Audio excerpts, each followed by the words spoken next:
State House nga nekk State House ay ñu ngi live bi Kan man? Okay, we're Yow man live.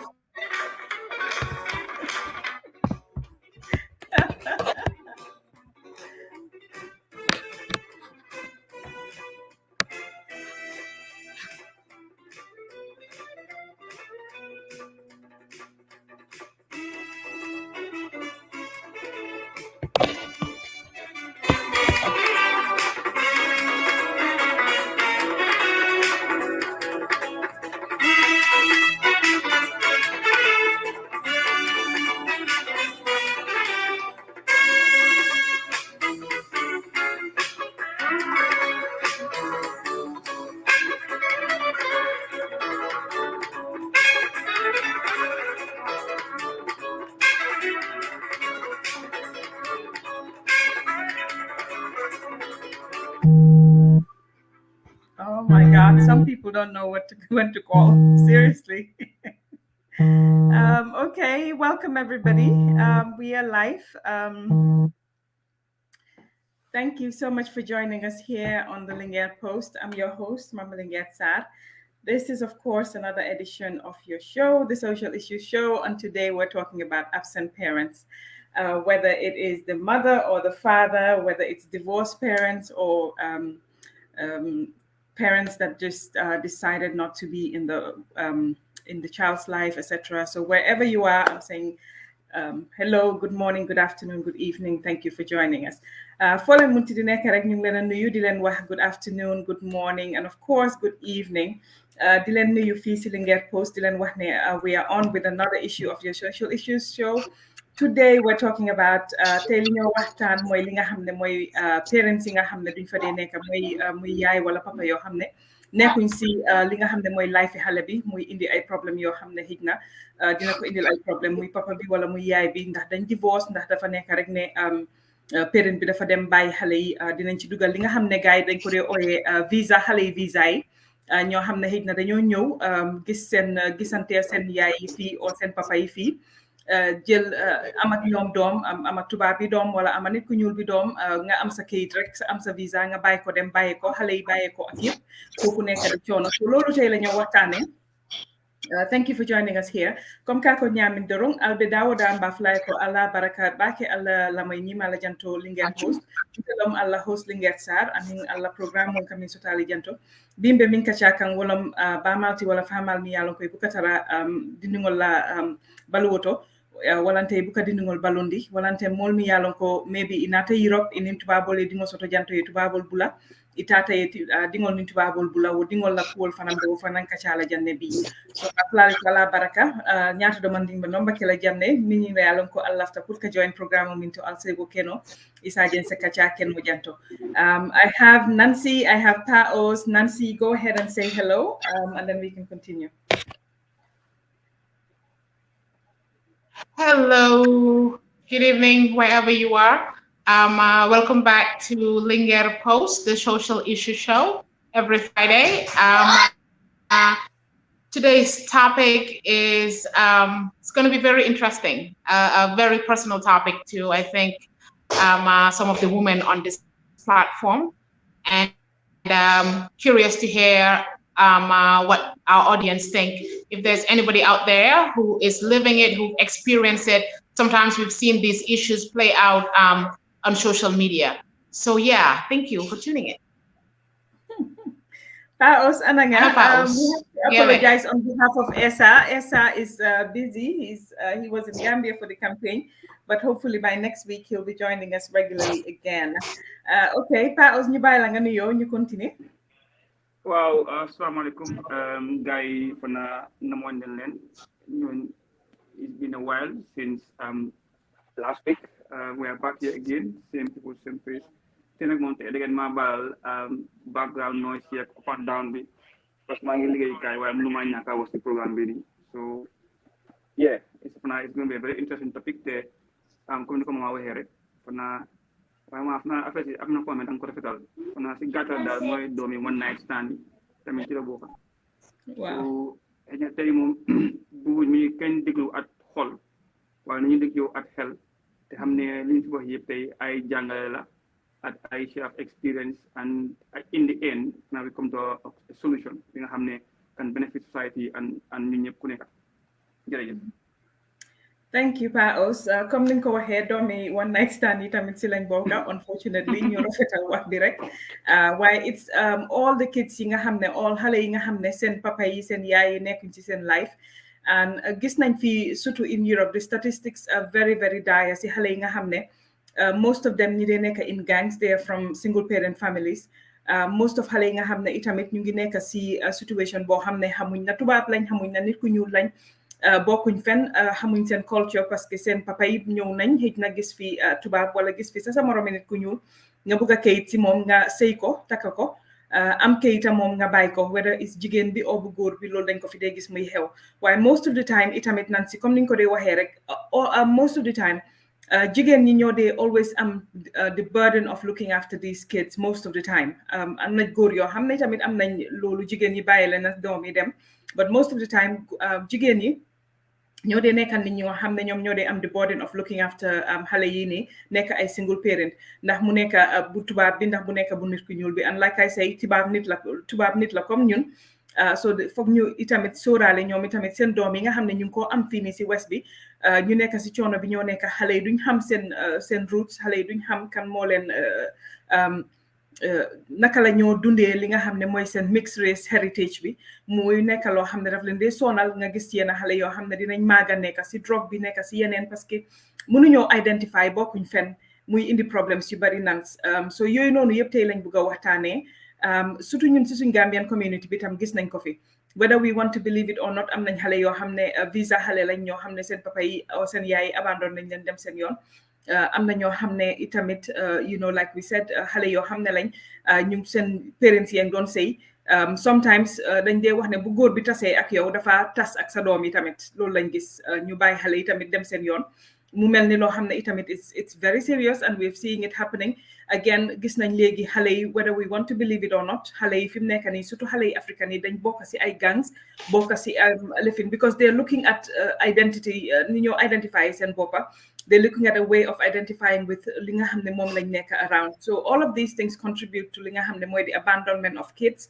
abandonment of xale yi nga xam ne ñu ngi leen a bàyyi benn parent nekku fa pour toppatoo leen te wax dëgg ñun ñëpp xam nañ ne ku ne yaay wax papa yar xaleel dafa jël both parents du sax monetarily waaye itamit liñ dee wax ne it takes a village to raise a child but it takes a mom and a dad ñu stable ñoo xam ne ñooy raise lifin parce que kenn mënta nekk papa nekk yaay that's not possible di nga ko try waaye at the end of the day di nga am xëj na yoo xam ne di nga ko lifin soo nekkutee sax di sëy ak nit ki naan dañ dee gis ne dangaa bàyyi xale bi itamit abandon ko it's not even about material toppatoo ko sa material yi waaye even physically pour nga nekk fa mu kool la waxtaan ak yow nga mun a waxtaan ak moom léegi-léeg nga génnee ko yóbbu ko fee nag ngeen waxtaan yooyu noonu yëpp dañ koo gis si xale yi bari mu leen a manqué so that nan bëgg naa nga dugga foofu noonu balaa continuer balaa ñoo jox Pa Ous tamit. Okay. The issue of abandoned kids, for lack of a better word, because that's how I see it, is very common in Gambian society. So hey, ñu ne la sa papi doom la danga ko war a sutural. And man luma muna antan, and what I can do, and mama what you can do, the average Gambian woman cannot do it. And a lot of us are living this. But like I said, we make it look so easy. We make it look like it's a walk in the park when it's not a walk in the park. I'm sitting over here and Zaid is sitting over there because my whole life is centered around him. Do meeting, do ligay, everything I do, and I'm getting so emotional 24/7 is centered around him because I'm a single parent. I've been a single parent from the day he was born, and even though I was a married woman, but I've been a single parent from the day he was born. And it takes a village. And damade wahne halal subahe domi nyipla. Why subone ndey bi kena moko mom. Why ñun suñ society because we are so hush hush. Danga ko sutural so fim neka so demee wax li sa dom bi su magee elek ñu di ko xoolee. I'm like, did you walk in my shoes? Have anybody ever asked me, how are you doing, Nancy? Here's a box of diaper for your child. Anybody. And I mean, and man xam nga suma dee wax dama dee always jël suma boppa as an example. I think as a society, we have to ask ourselves. And luckily for me, I'm raising a son. My biggest responsibility is to make sure that I raise him to be a good husband and a good father one day. That, for me, that will be my biggest accomplishment. Yes. To make sure that everything that he was deprived of, he gives it to another child. Because Pullman, if I don't do that, then I have failed as a mother. And Mama, a lot umpalewula, my personal life. And we are independent in the sense that we can support it. We are educated, we have jobs, whether the other parent is chipping in or not, we will make it happen. But there are so many women in Gambia who are left alone with these kids. They cannot put a roof over their heads. They cannot feed them. They cannot even pay for school fees. You know, and in other countries, and I always speak of America because people ask me most of my time, you cannot get away with it. You cannot get away with this. The government, that's where the government gets in. You put law on child support. Why you like, you have a kid, halabi dafa leka, dafa nan, dafa dem school, dang ko dundal, you know, and everybody just assume, okay, you're doing it, you know, you're fine. And Pullman, dama de wax ne, mothers like us, yàlla daf ñu jox extra wings and extra powers to do it. There are days when I am beyond exhausted. I come home, my child is sick. It's just me, myself, and I. And I hope as the show goes by, the audience will get to understand and know me. There's a reason why I feel like in life, that a phase woman. Like nobody can even, and people think it's arrogance, it's not. I can't be bothered because I've done everything by myself that no human being can come into my life. Dumala nangu sapul nga ñëw into my life and déranger ma ak suma doom nangu wuma ko. Parce que kenn jàppale wuma si, dimbale wuma si, kenn waxuma naka nga def, kenn xamul how I put a roof over his head. So papa yi lay waxal, the fathers out there. Da ngeen dee wax ne yaay yi ñoo dee dugg si biir noppi xale yi. That's not true. Kids have this sense of who a parent is. Man ñi joxe child support, so I have a problem with that. Su fekkee yaa ngee joxe and you're not emotionally there for the child, you're not there for the child. There is more to raising a kid. Every month nga dugalal ko 200 months. Sakaatuma nag soo nekkee ñun ñu bari ñu situation boo xam ne you're not getting child support. You are doing it on your own, and yet still society is judging. They are, you know, every day they are judging. They don't understand when I'm tired. They don't understand when I'm sick. That when my child is sick, he doesn't understand that mom is tired. I'm up with him all night. Who else is going to come and rescue me apart from my mother? You know, shout out to the grandmothers who always step in to hold this anchor that is, if we're not careful, it will sink. I feel like I'm wobbling because I'm so emotional and I'm trying to hold it and keep it together. This is a topic that we have pushed and I have personally pushed for so long because to the rest of the world, we have it together, we have it all. But what people don't understand is every single day what it takes for us to run the companies we run, have a job, be a mom, be a father, be a guardian, be a doctor, be the chef, be you are everything. So single mothers are the strongest women in this world, and we do it every day. And I always say, we have each other to hold on to. You know, when people are around and flashing their plus ones and their husbands, I'm like, bravo, good for you. I'm actually happy that you have that help. But this is for the mothers who their husbands travel. You're not a single parent. There's another parent there that you can pick up the phone and unwind emotionally. We don't have that. 24/7, mama, we carry this load every single day. And when you have somebody like me, I want to carry the load, I want to look fabulous at the same time.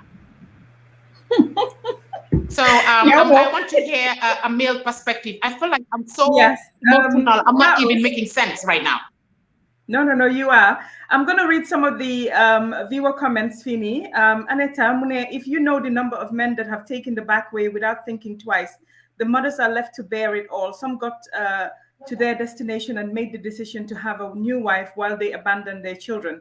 And this is also something that we will talk about. Ñi nga xamne dañ sey tas ak jabar bi dem sey keneen abandon sen doom yoy nonu wala nga sey keneen li nga defaral koku nonu sax mom ak doomam yi doo ko defaral sa doom yi yow ñi nga jur it's like sometimes xale bi nga defaral loolu yow juruloo ko waaye li nga koo defaral doo ko defaral yow sa doom yi nga xam ne ñoom nga jur, and we see that as well.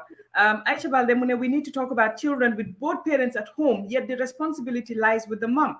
I call them the single married women. In most Gambian homes, women are left to manage on their own, si sutura, and they do not have anywhere to turn to. Mooy again liñ doon wax rek jigéen ñoo xam ne itamit ñu ngi sëy nekkaa seen jëkkër yi si biir kër bi waaye all the responsibilities, school fees, books, you name it, uniform, xale bi li moo dundee lu nekk daal yi fi xale bi yow su xale bi ñëwee sa ne la nii demal si sa yaay ngay dégga, and we see that all the time, demal si sa yaay, demal si sa yaay. I mean we are saying the absent parents because this also applies to some abandon nga sa doom nga dem bàyyi ko jëkkër bi, but it's more common pour in male si góor than si jigéen, because jigéen yi always sa doom la yow yaa responsible, you take care of it. So this li ñoo wax nii ne even child support suñ la koo fay foog nañ ne child support boobu yow si sa boppa lay dem, wala child support boobu noonu éne wuñ la ko because foog nañ ne suñ la ko joxee yow di nga ko jël dugal ko si leneen loo xam ne yow di nga leen raw wala di nga tax doo ko def si seen doom yi. And benn xaleel man dama dee wax ne benn yaay gisuma benn yaay boo xam ne dina lekka wala mun naan bàyyi doomam, gisuma benn yaay boo xam ne dinañ ko fay child support ne ko yow jëlal lii nga dundal si sa doom bi mu jël ko di ko naka si du noonu dugal ko si biir leneen. So all the time paos this issue of child support bu ganaa nga dugal foofu noonu from a male perspective lu tax ñun suñ góor yi foog ne sax ne suñ la fayee child support rek that's it walu ñoo nekk si life xale bi, wala suñ nekkee tamit sax si life xale bi child support boobu noonu duñ la ko éene sax pour jox la ko pour dundal seen njaboot, waaye dinañ ko dem takka beneen jabar boo xam ne xëy na kooku am na ay doom ñuy toppatoo doomi kooku moo daan li ñoo xam ne sax ne nañ ko defal seen own doom paos dugal foofu noonu from a male perspective. jërëjëf dinaa tey moom programme bi suñ ko toppee foog naa tey nañ fi am 20 hours because majority of the things lu daan si wax yëpp dinaa stand to challenge. It's not going to be a debate session. Why we have to look at from both perspectives. Now, what makes us believe me when it comes to this kind of issues, the mother is always right, and the father is always the one to be blamed in terms of parenting, and in terms of responsibility, and in terms of absent. Now, if you look at the topic, the absent parent, for now, it did not specify father or mother. It's a legal term. The way some parents relate to their children or fail to relate to their child. Now, this legal term, it applies to both father and mother. Now, yes, there's some extent, sometimes there is high emphasis in regards to blame put on the man, because we think gurla na yirem jigéen ji. Now, yes, that is fair enough. Dine sax loolu ñu jàngal loi ñëw dooleel jigéen kat ma yaay.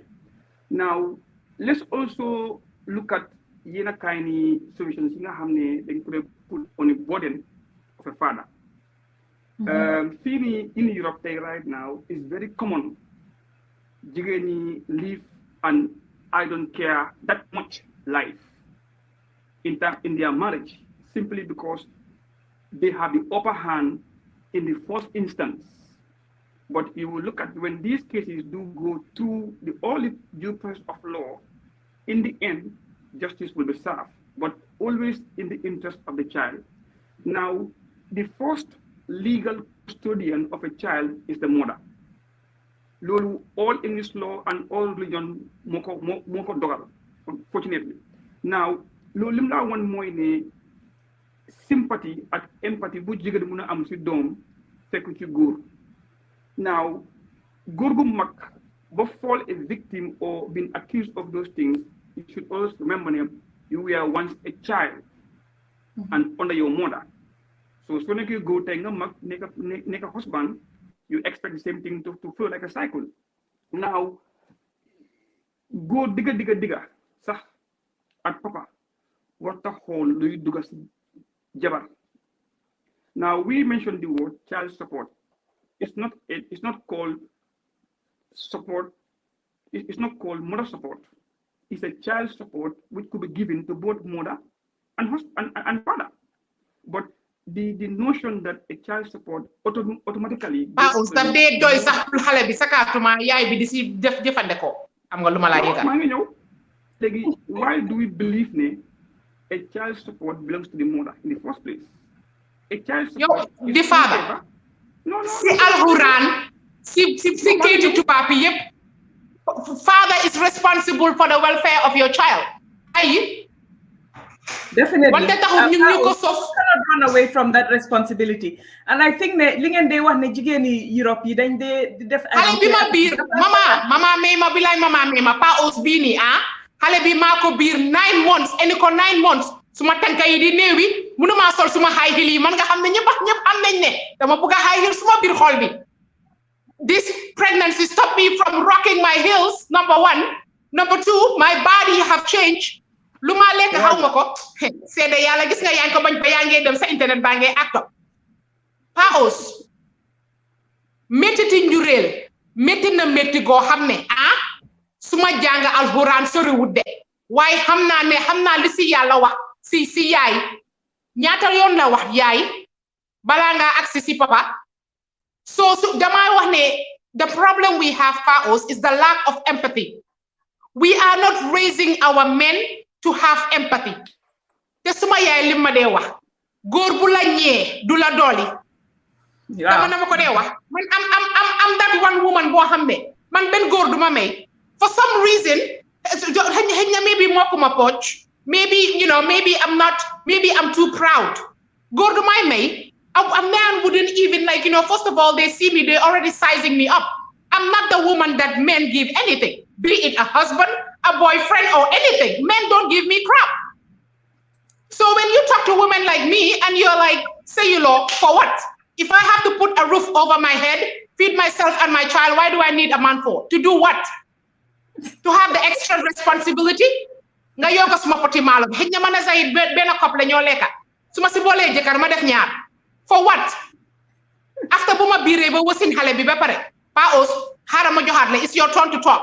But this whole idea of why do we think the responsibility of child support rests on the man? It rests on the guy. Loolu lañu Islam wax, loolu lañu keyti tubaab bi wax. Ba pare what they give dafa doy. Kan mo mëna jox lu doy?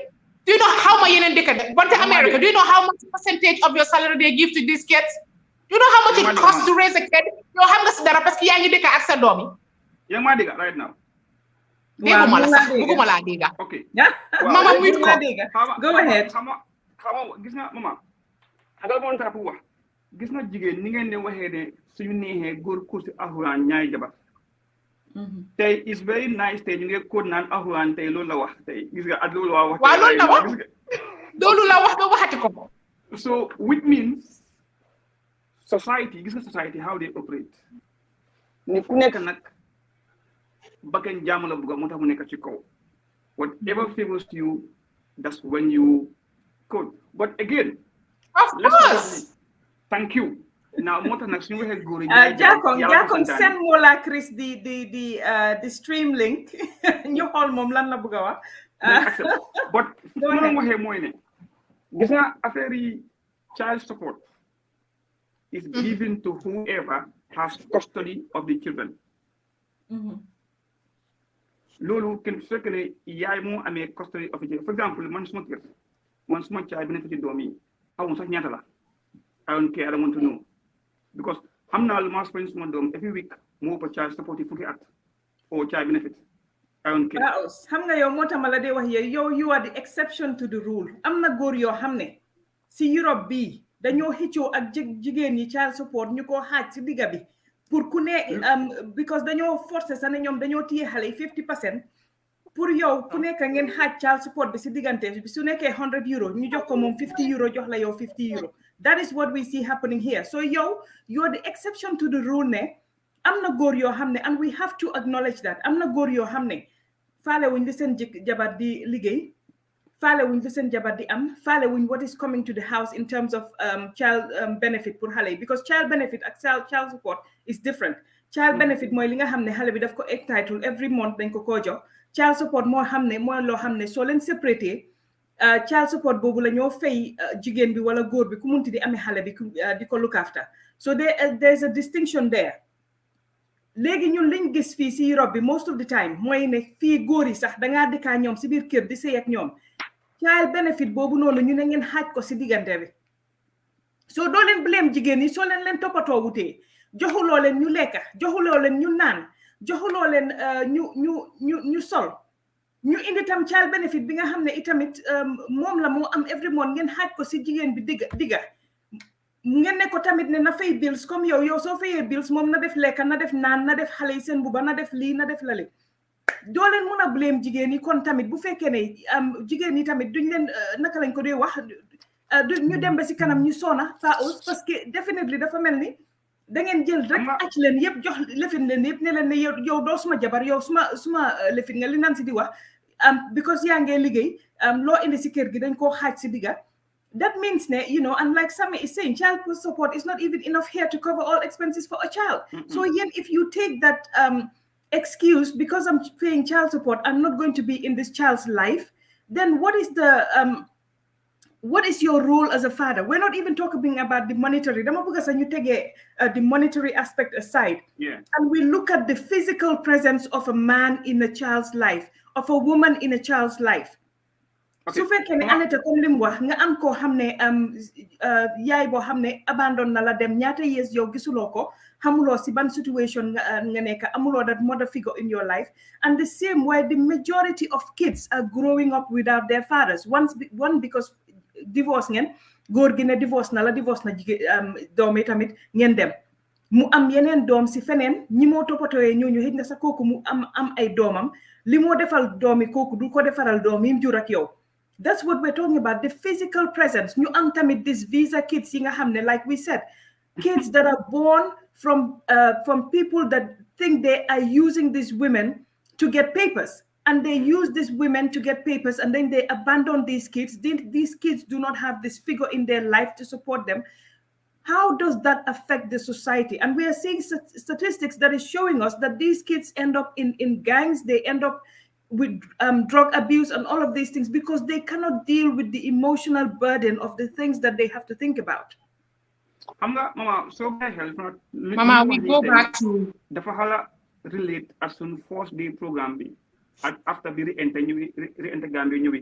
And I did still remember I said a word name is a man ready to have a home. Having a husband, well, getting married does not necessarily mean that a man is ready to have a home. You can get a wife and house the wife, and you only get a house. But having a home, this way we bring out the qualities and the definition of being a responsible husband or father. Now, a child could live with both parents, and still you have the absence of one of the parents in the child's life. Moy amlo time bi yangi mere yaay bi o yangi mere papa bi ni amlo time fi Europe yangi over time dem do talk go anything right now. Now, if you look at statistics coming over here right now, those children, I'm sorry to say, but those are the homes we say broken home. And if you look at these child who grow up and be so stubborn and not do well in class, or if you look at them, you look at their physical growth, something would definitely be lacked in them if the child is not properly looked after by either of the parents, i.e. single parent or even sometimes both parents. Now, those children, if you look at their background, is always from a broken home. And this word doesn't sound insulting, but a broken home is whereby there is some domestic violence in the house, or some kind of abuse, or a single parent. Now, or one of the child is, or one of the parents is absent. Now, you could still live in the house but being absent. Now, in Europe, it works both ways to some extent. Man, I'm a jigger mun example in Germany. Where time what she told me was that madam for no ñu am dom pour mëna gaaw am kayit. Dam ko block because how much more to say mum afuma nexé bañ am dom. You know, and I said it's not safe.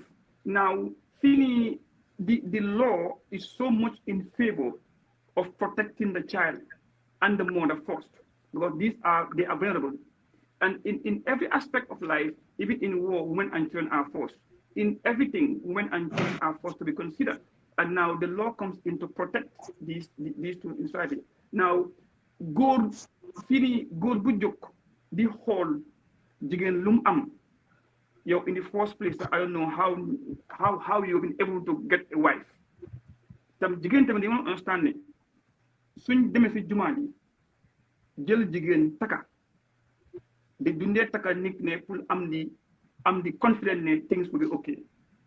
Moo tax am na benn time may musam benn programme mene suñ dee taka góor ak jigéen dañoo toog si jàkka ji gaa yi dégga xutba gi loolu day absent. Now, that's what they do in Saudi and stuff. That ñun suñ culture rek nga gis ñuy taka jabar bi nekku fa jëkkër bi nekku fa. We are the only ones who do that. Waaw so léegi da nga gis ne suñ dee taka foofu ne waxee detail the responsibilities of the man te yaakaar moo tax ñu jël jigéen teg ko ci loxo góor yaakaar rek moo tax boo nekku ne dañ fa ne mun nga. Now the question is where da jigéen xam na ci lu moo duga ak góor gi moo duga nga xam ne kii day yaakaar fa nekka. Most of these things yëpp suy happen mama ak Nancy li nga gis yëpp mooy jigéen bi li moo gis ak li fa nekk du benn. Tey jii su ma nobee Nancy tey jii ma ko annoncé nëpp naa ma bu ko takk right now danaa ko wan léppal si biiram. Maa ngi ñëw Gambia next week. 100 pounds ñaata bills la. It's about $6,000. That's about 600 bills of 10, 10, 10 or 5, 5. It's very backle up. Man, so ma waxee 100 pounds dara si man de. Man mii jaalo man sama apartment bi dollar laa dee fay not dollars. So man 100 pounds ain't nothing to me. Nañ ko wax ci kaw nag. Man so ma dumee jënd dara sax. So ma waxee ne lii ñaata la so ma ne it's $5,000. I'm like okay that's $100. Man noonu la man dollars yi does not translate in my world at all. So nañu waxante lu leer nag. Lu ma wax rek mooy tamit most of these things lu ko trigger mooy believing or put yourself in the center of a poverty situation ak ñàkk a mandu góor yëpp right now góor fii Europe right now fii am na ko benn fii child care fana is 25 I don't know how much £25 a week loolu góor bu ko xeex ak jigéen yow doo góor baaxuloo. Now the question again now mooy nu góor dee séparité ak jigéen am na ni mu dee ñaawee góor bi li mu dee mer yëpp mooy retaliate at the expense of the children. Fekk xamuñ ko sax ndeysaan. And it does happen. Correct, reintegration program bi I explained a story of a guy who had a child ba tey mu ta gis doom bi waaye janxa bi mu ngi ko deny access xale bi xamul nu moo dundee xamul amul access to give them money waaye janxa bi su ko neexee mun naa toog fenn yaakaar de naan kii paam du koy toppatoo fekkat loolu nekkul digga yàlla xam na yonent bi xam na. So the issue mooy right now lim dee tasee mu dee ñaaw ba nga xam ne kenn bu la gis da nga ko deny access to the child. Léegi nii su ma liggéey kay right now léegi nii exemple one of my staff dafa ñëw di ma woon a letter doom bi dañ ko nangu dañ ko adapt all she get mooy every day mooy a letter every year lim day am rek mooy a letter day am maa ngi ko explain na it's Christmas time na ñaan di court mun a gis xale yi with somebody as a witness. So mu ngi ree si moom it's normal maa ngi ko laaj ndax nga amee xale yi di ko def nekk try to help but mooy one night stand yi rek you know so but everything. Mama, let's make this clear. Most of these kids are not a one-night stand. Most of these kids are kids who are born out of marriages that are legal, and these men will lead you on, and it's not always. We tend to say the baby mama syndrome is a woman who have a child out of wedlock. Even a child born out of wedlock, that child did not make the decision for juddu. Ñaari nit, whether it was a one-night stand, whether it was let's flap our wings, whatever you want to call it, 2 adults came together and brought this child into this world. The responsibility falls on both of them, mama. Man, dama dey always go back to the root cause of it. I think the root cause of it, dama dey wax ne ñun suñ parents yi ñom pa os lay wax de xam nga da nga ne pa os is exception to the rule. That generation of parents dañ over baby suñ brother si manam ko de doore si suñ brother si motax mané ñun yaay yi we have a responsibility to raise better husbands for the next generation, to raise better men for the next generation. Góor yi nga xam ne suñ jooyee dañ leen ne naka hay góor di dee jooy déedéet man suma doom bi saa yu moo jooy dama koo bàyyi mu jooy. For him to have emotion. It's this lack and culture, this lack of emotion, and this is not unique to only Gambian culture. This is all over the world, where men are told that they have to be tough. Men are not supposed to be sensitive. We pretty much desensitize men of the empathy that women have. We are all created equally. How come we have empathy and men don't? And I Definitely. get it. Women tend to bond better with like women, we tend to bond more with because we're carrying it in our stomach. By the time the child is born, by the time you form some sort of a bond with it. But then there are some very involved fathers, extremely involved fathers. And this is across the board with friends who I know. We are all dirty little girls. We were raised in households where we were empowered. But because we are so used to seeing empathetic men, we tend to gravitate towards these basket cases. We like projects.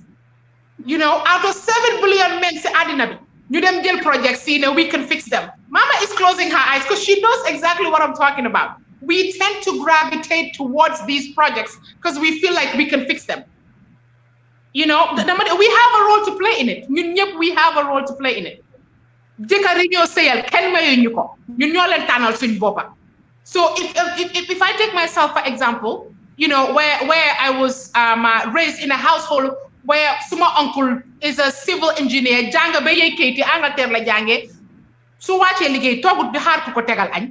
he goes and he feeds himself. On Sunday, he cooks breakfast. You ask me, why didn't I go find a man like that since I was raised in that household? Why didn't I find a man who, when you walk in, it's like when he walks in, we're all excited. He would hug us, he will kiss us, he will empower us, because guess what? For us, that is normal. Then you're them out projects. The project like they fix it up. Bank houses, you bank building, I can fix it. Because we like projects, we like to suffer. I don't even know what our problem is. But man, I know Mama feels the same way.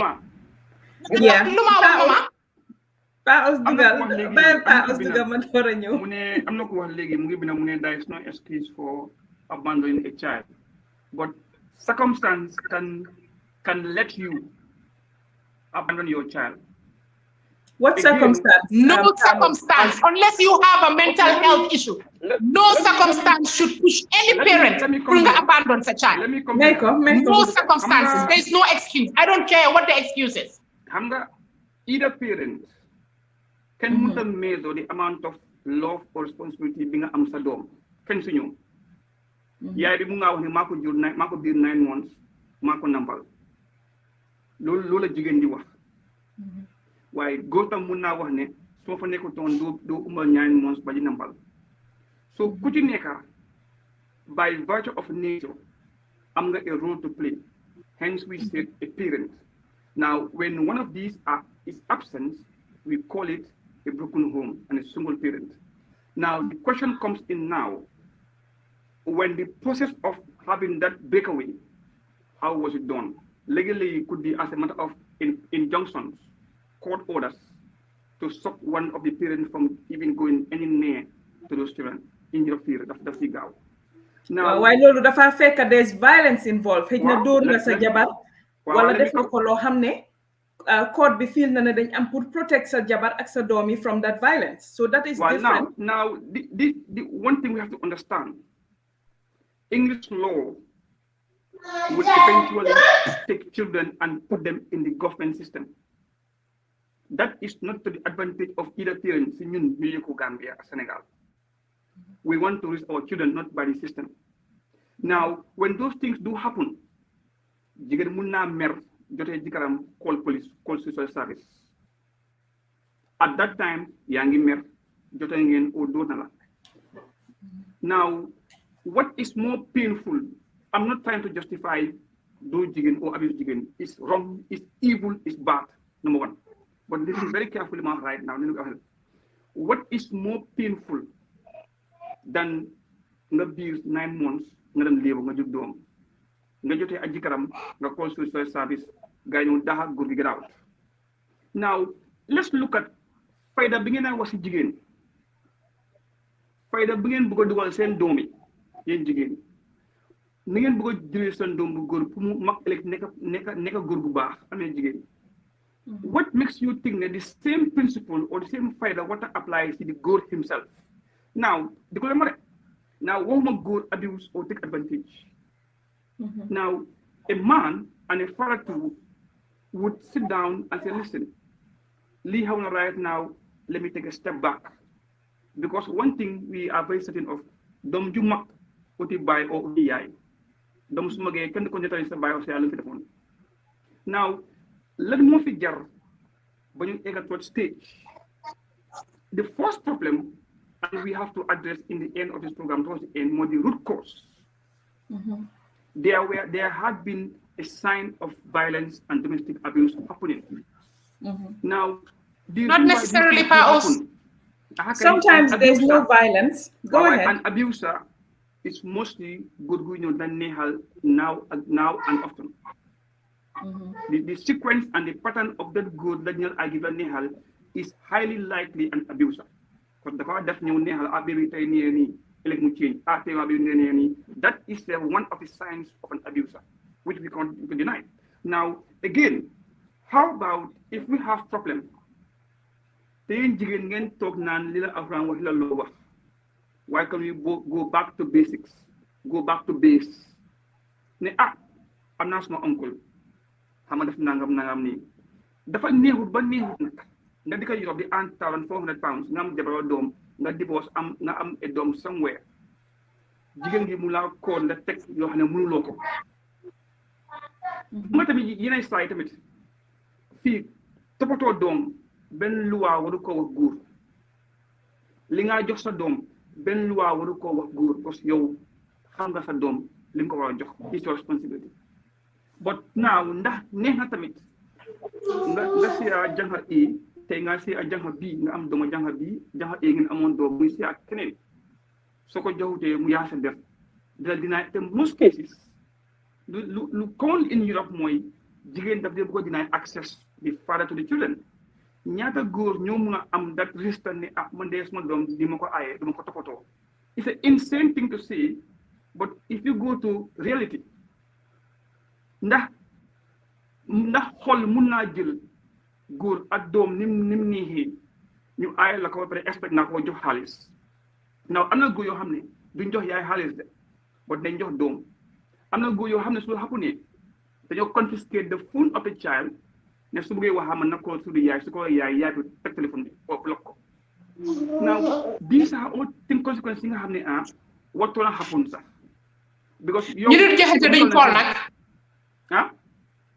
ñi nga xam ne duñ joxe te duñ kool man mama foog ma ne góor mun naa bañ doom ba di doo ko kool man I don't want to believe that. déedéet nekku ne dañ dee bañ doom bi de yaay bi lañ dee bëgg a soxoree da nga foog ñoo xam ne they cannot separate the child from the mother. That is the problem. You cannot separate the child from am na ñoo xam ne ñoom dañ fa am different category. Am na ñoo xam ne ñoom they are just useless. They don't want to be bothered. They should not have been fathers. They just farm dogs. That's what they are. Ba pare nga am geneen catégorie ñi nga xam ne duñ joxe duñ kool duñ lijjante. Catégorie dañ bari de man mama you need to come in. Nancy, why is joxe at call a problem? Why is what? Why is doo joxe doo call a problem. Because why is it a problem? doo jur sa doom nga ne yow doom juruma ko man keena mama man la laaj xaaral ma tontu ko nga soog a ñëw mama bàyyil ma tontu Pa Ous nga soog a ñëw why is joxe ak call a problem ma answer la you want a personal answer Pa Ous suma doom bi 5 years la am maa ko dundal I have to personalize it parce que mama until we personalize it this conversation is not going to hit home for a lot of women. Suma juree suma doom ma di ko jox muy añ di ko jox muy reer di ko fayal school fees su duggee plane maa ko jëndal ticket. His whole life is centered around man ak what I do. Man kenn maa ko jur. It takes two to have a child. And if these people are not holding up, and if the man is not holding up to the end of his responsibility, that's when the government gets in and asks the man to start paying child support. And I'm not waxuma Gambia moom child support daf fi amut fi fenn nag papa yi dañoo su leen neexee tey ñu door na benn $100 ëllëg ñu door na benn $200 seen yoon nekku si. Waaye Nancy ba tey dërëm gi génnul gaal gi. You are still the mother doing your duty as a mother to the child. Why should the responsibility be on me alone? Mama ñëwal. Because mama, if we choose ne man daal demal ma dem and you are having another half of me inside the house. Now, it's not about ma def yëpp laata defuloo, it's responsibility. Well, remember ne, it was our collective responsibility to raise a child and to build a home. Unfortunately, something happened. You separate. Now, I say this thing again. I'll say again. Lepolo gis rek dafa des how it ends. Góor mënut a soxor ba soxoree jigéen. I don't believe that. Because man tey mama I will personalize it. I will say this thing right now. Man li tax I do have issues with my wife. Yeah, I'm fine. But later to my boy separation is two things. Number one, the more fear. I'm not so divorcing, no such about nice, like very good, nega mo saying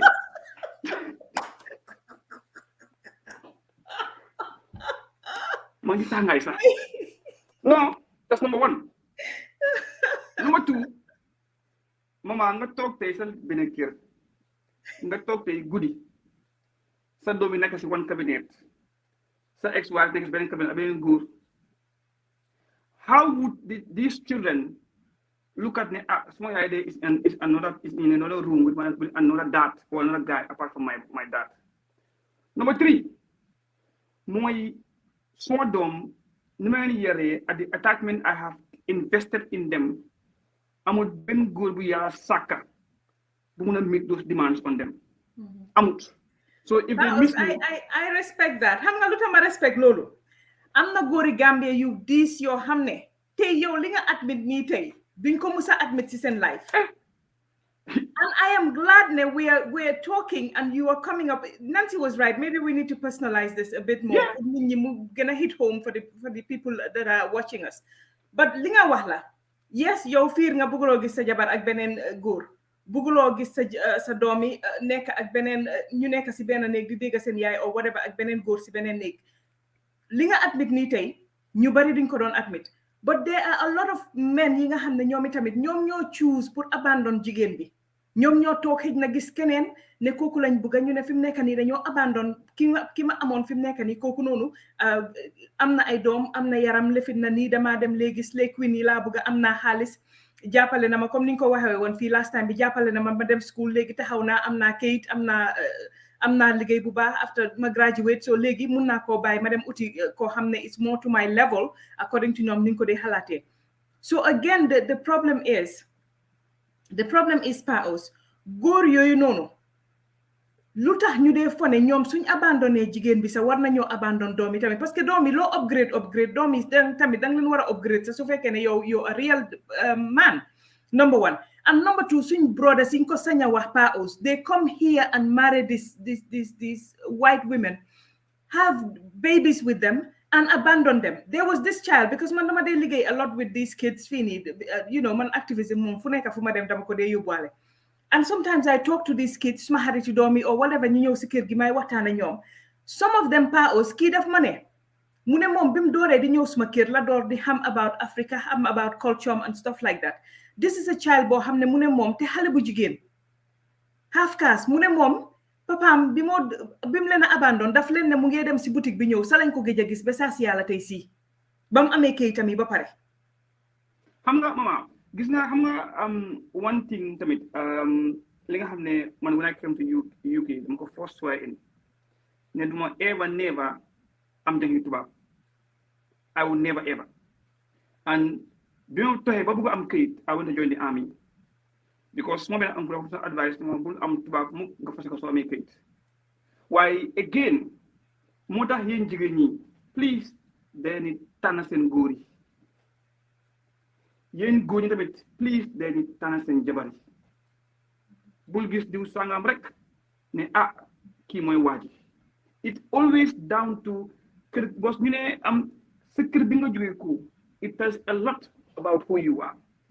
Mama ku jógee wu si Baos tegal foofu sa loxo baalal ba rek tegal foofu sa loxo sa kër bi nga jógee dafa am lu am solo loo fi wax sa kër gi nga jógee ñun jigéen yi nan si mu ngi ko doon wax ñun jigéen yi baax na torop fi mu nekk ni ak góor sa ngay taana dangaa gis koo xam ne mu óor la ne kii is broken himself or herself nga ñëw dugga si you are not going to be able to change that person or nga try pour make ko nit koo xam ne mënu koo nekka nga gis nit koo xam ne man dama dee wax fi mu nekk nii ne su ma nekkoon man di tànnaat du ma sëya koo xam ne toppatoo wut ndeyam du ma sëya koo xam ne gisuma ko mu faale mbokkaam yi du ma sëya koo xam ne because yooyu noonu should give you an idea of what this person is all about su fekkee ne nit ki moom bam amee on am na toppatoo wut ka ko jur su fekkee ne yow nit ki bu fekkee ne you know nekk na nit koo xam ne doo ko gis mu sawar si mbokkaam yi nekkut nit koo xam ne gis nga ko mu sawar si yëfi famille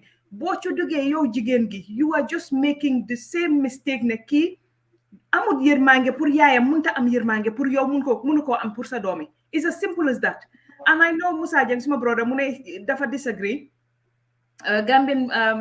Gambian men mu ne are known for taking care of their children especially in Sweden Musa buñ dugga foofu man I see a lot of single parents in Sweden fii ñoo xam ne ñu ngee dundaloo xam ne mënuñ la koo wax ay jigéen yoo xam ne ñu ngee dundaloo xam ne si ay góor moo leen koo teg bugguma koo personalize mënuma la koo wax man nan si suñ jëlee rek again you know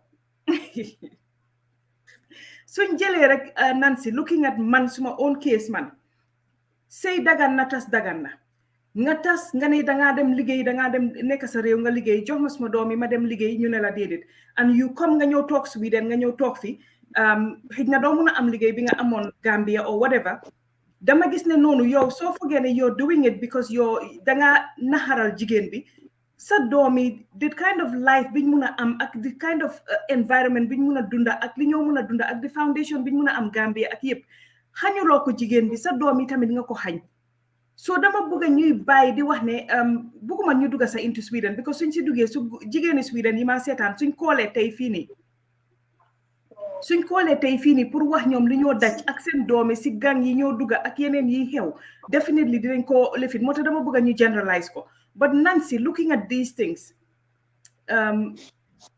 you know most of these men thank you some of these I'm not trying to personalize it and most of them are narcissistically available lu nekk dinañ ko put on yow ne yow sa fault la because mënuñoo gis and li ñoo def rek all the time mooy gis nga li ma dee wax mooy Nancy boo nangoon nit mu rent space si sa xel o si sa xol ngay xalaat everyday kooku naka laa koo defee mu sofa naka laa koo defee métital ko then you are not living your life and you're not helping the kids that you have together because su fekkee ne yow mënuloo get over revenge mënuloo get over naxaral jigéen mënuloo get over naxaral góor then you have a problem because you're not just Mama, you personalized. I have to say this, my family is watching, my phone is blowing up, they're telling me not to personalize it, but I think that's the problem because when we just generalize it, it becomes generic. Like people cannot relate to it. And when we talked about doing the show, we said we were going to be honest, we were going to be on point.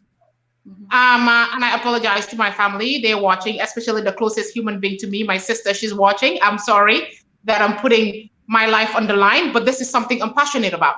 This is something that I haven't talked to a lot of people about. But man waxuma suma bopa Fatima, parce que man munal na suma bopa pour topato suma bopa ak suma dom. But there are a lot of women in this country who cannot afford it. Ñu ngi struggle da nga gis jigéen bi tok di jaay ay ci mbéda bi. Nga gis jigéen bi tok and the only profit she's going to make is $50. I went to there's an organization called Young Naka Gambian Mom Scheme or something like that. And I met about 20 or 30 women who have kids, who were married, who are abandoned by these men, and they're raising these kids alone. You know? And society is like sutural len sutural. Jigen ñi kan mo len ni sutural? Jigen ñi, who is speaking up for them? You know, I saw a comment about Gambian men are amazing, blah, blah, blah, from a man. From a man. You cannot speak for us. Yes, I'm replying to the audience. You cannot speak for us. It's like a man telling a woman what to do with your body. You cannot speak for us.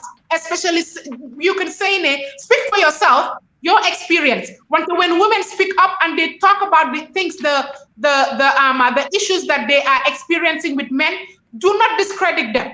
Do not knock them down, because this is the problem. Do not discredit them. This is true. These are stories that we are all living. And we all sit here and pretend that our lives are perfect.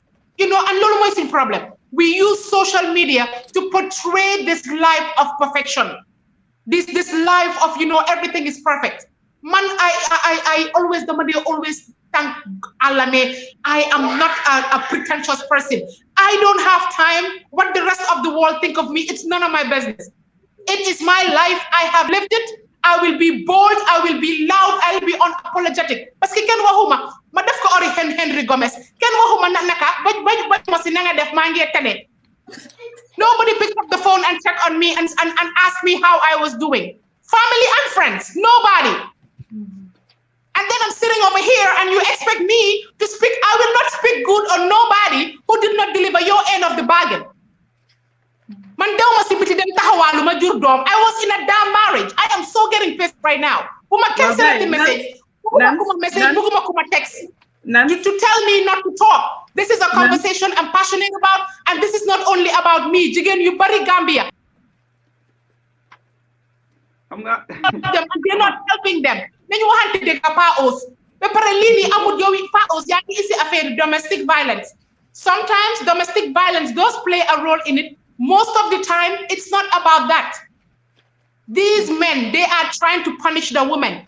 Yes. That's the bottom line. They're not even looking at the kids.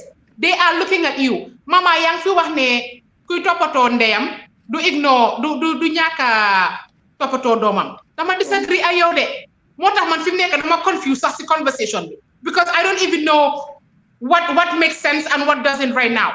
Mama, for me, it's an individual thing. It's the lack of empathy. Nit nga jur dom. Wera dang ko jur ci sunna ak farata wante ya ko jur. Nga jur dom. Nga muna dem ben a whole 10 years xamuloo ne xale baa ngee dunda. Xamuloo ne xale bi feebar na. Xamuloo ne xale bi nothing na. Te gis nga fa nga xale yi bés buñ maagee ba tekki. The parent who was absent mooy bëgg a ñëw kii suma doom la. Lu pare rek am borom. Bu ko defee society ne la waaw bàyyi ko yàlla. Yàlla was on my side and on women's side, helping them pour ñuy teete xale yi nii. We need to change. Mama, when we talk, Mama, let's be honest. When me and you talked about doing the show, we talk about honesty, we talk about changing the status code. The status code is treading carefully. The status code is not being honest. Man, I cannot be in a show where I'm not honest. I have to be honest. And I'm sorry if I offend anybody, but that's my truth. It's my reality. I'm not going to sit here and pretend that everything you are seeing is something I work on. For 5 years that I work on myself. But there are women who are not as fortunate as me. There are women who do not have the resources that I have to make it happen for myself. And those are the women that I am speaking for. ñi nga xam ne amuñ ku leen waxal ñi nga xam ne amuñ ku leen jox voice ñi nga xam ne amuñ kàttan bi ma am pour make it to make it work for myself. A lot of women go to bed in Gambia, they don't eat parce que seen papi doom yi du toppatoo xale yi te benn yaay du lekk toog di seetaan sa doom dañ waxante dëgga suñ góor yi dañ bon and they have to change dañuy waxante dëgga. And it's not just limited group am na jigéen yu nekk seen biir sëy yi ñoom ñooy def lu nekk seen jëkkër duñ def tus luñ am jël ko dem wersa ji ko si biti si ci jàng jiboo pour leen duñ gërëm ñami daaw. xam nga soose na ay ma ndox ma naan. xam nga mama gis nga tey dama ko bañ ba dama laa ko soose. gis nga xam nga boobu mooy li ma doon wax mooy li ma doon wax mooy again we're talking about abandoned kids, parents that are absent.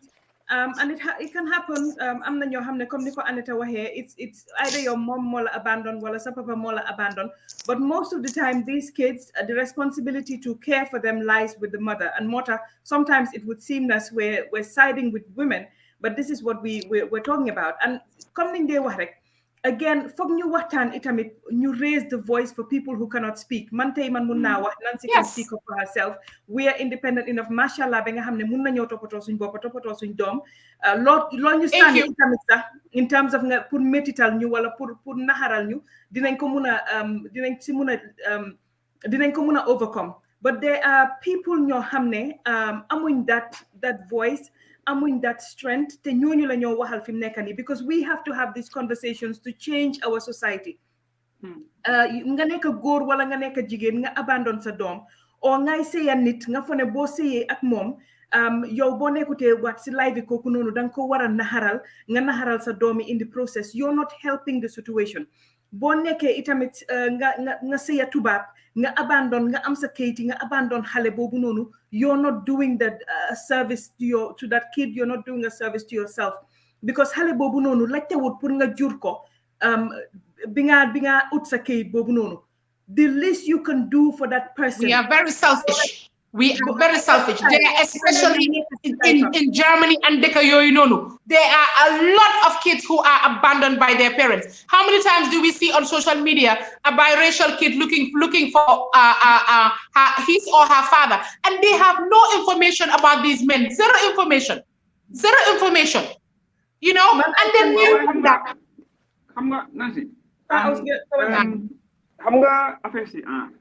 Like I said, Ben parent bañu dom, Ben parent tamit du daw dom tamit. Speak for yourself. No, wax ma kon ñi dee am visa may ma rek Nancy wax ma kon lu tax ñi dee am visa nga bàyyi sa doom boobu noonu nga abandon ko ak yaayam nga dem sa yoon.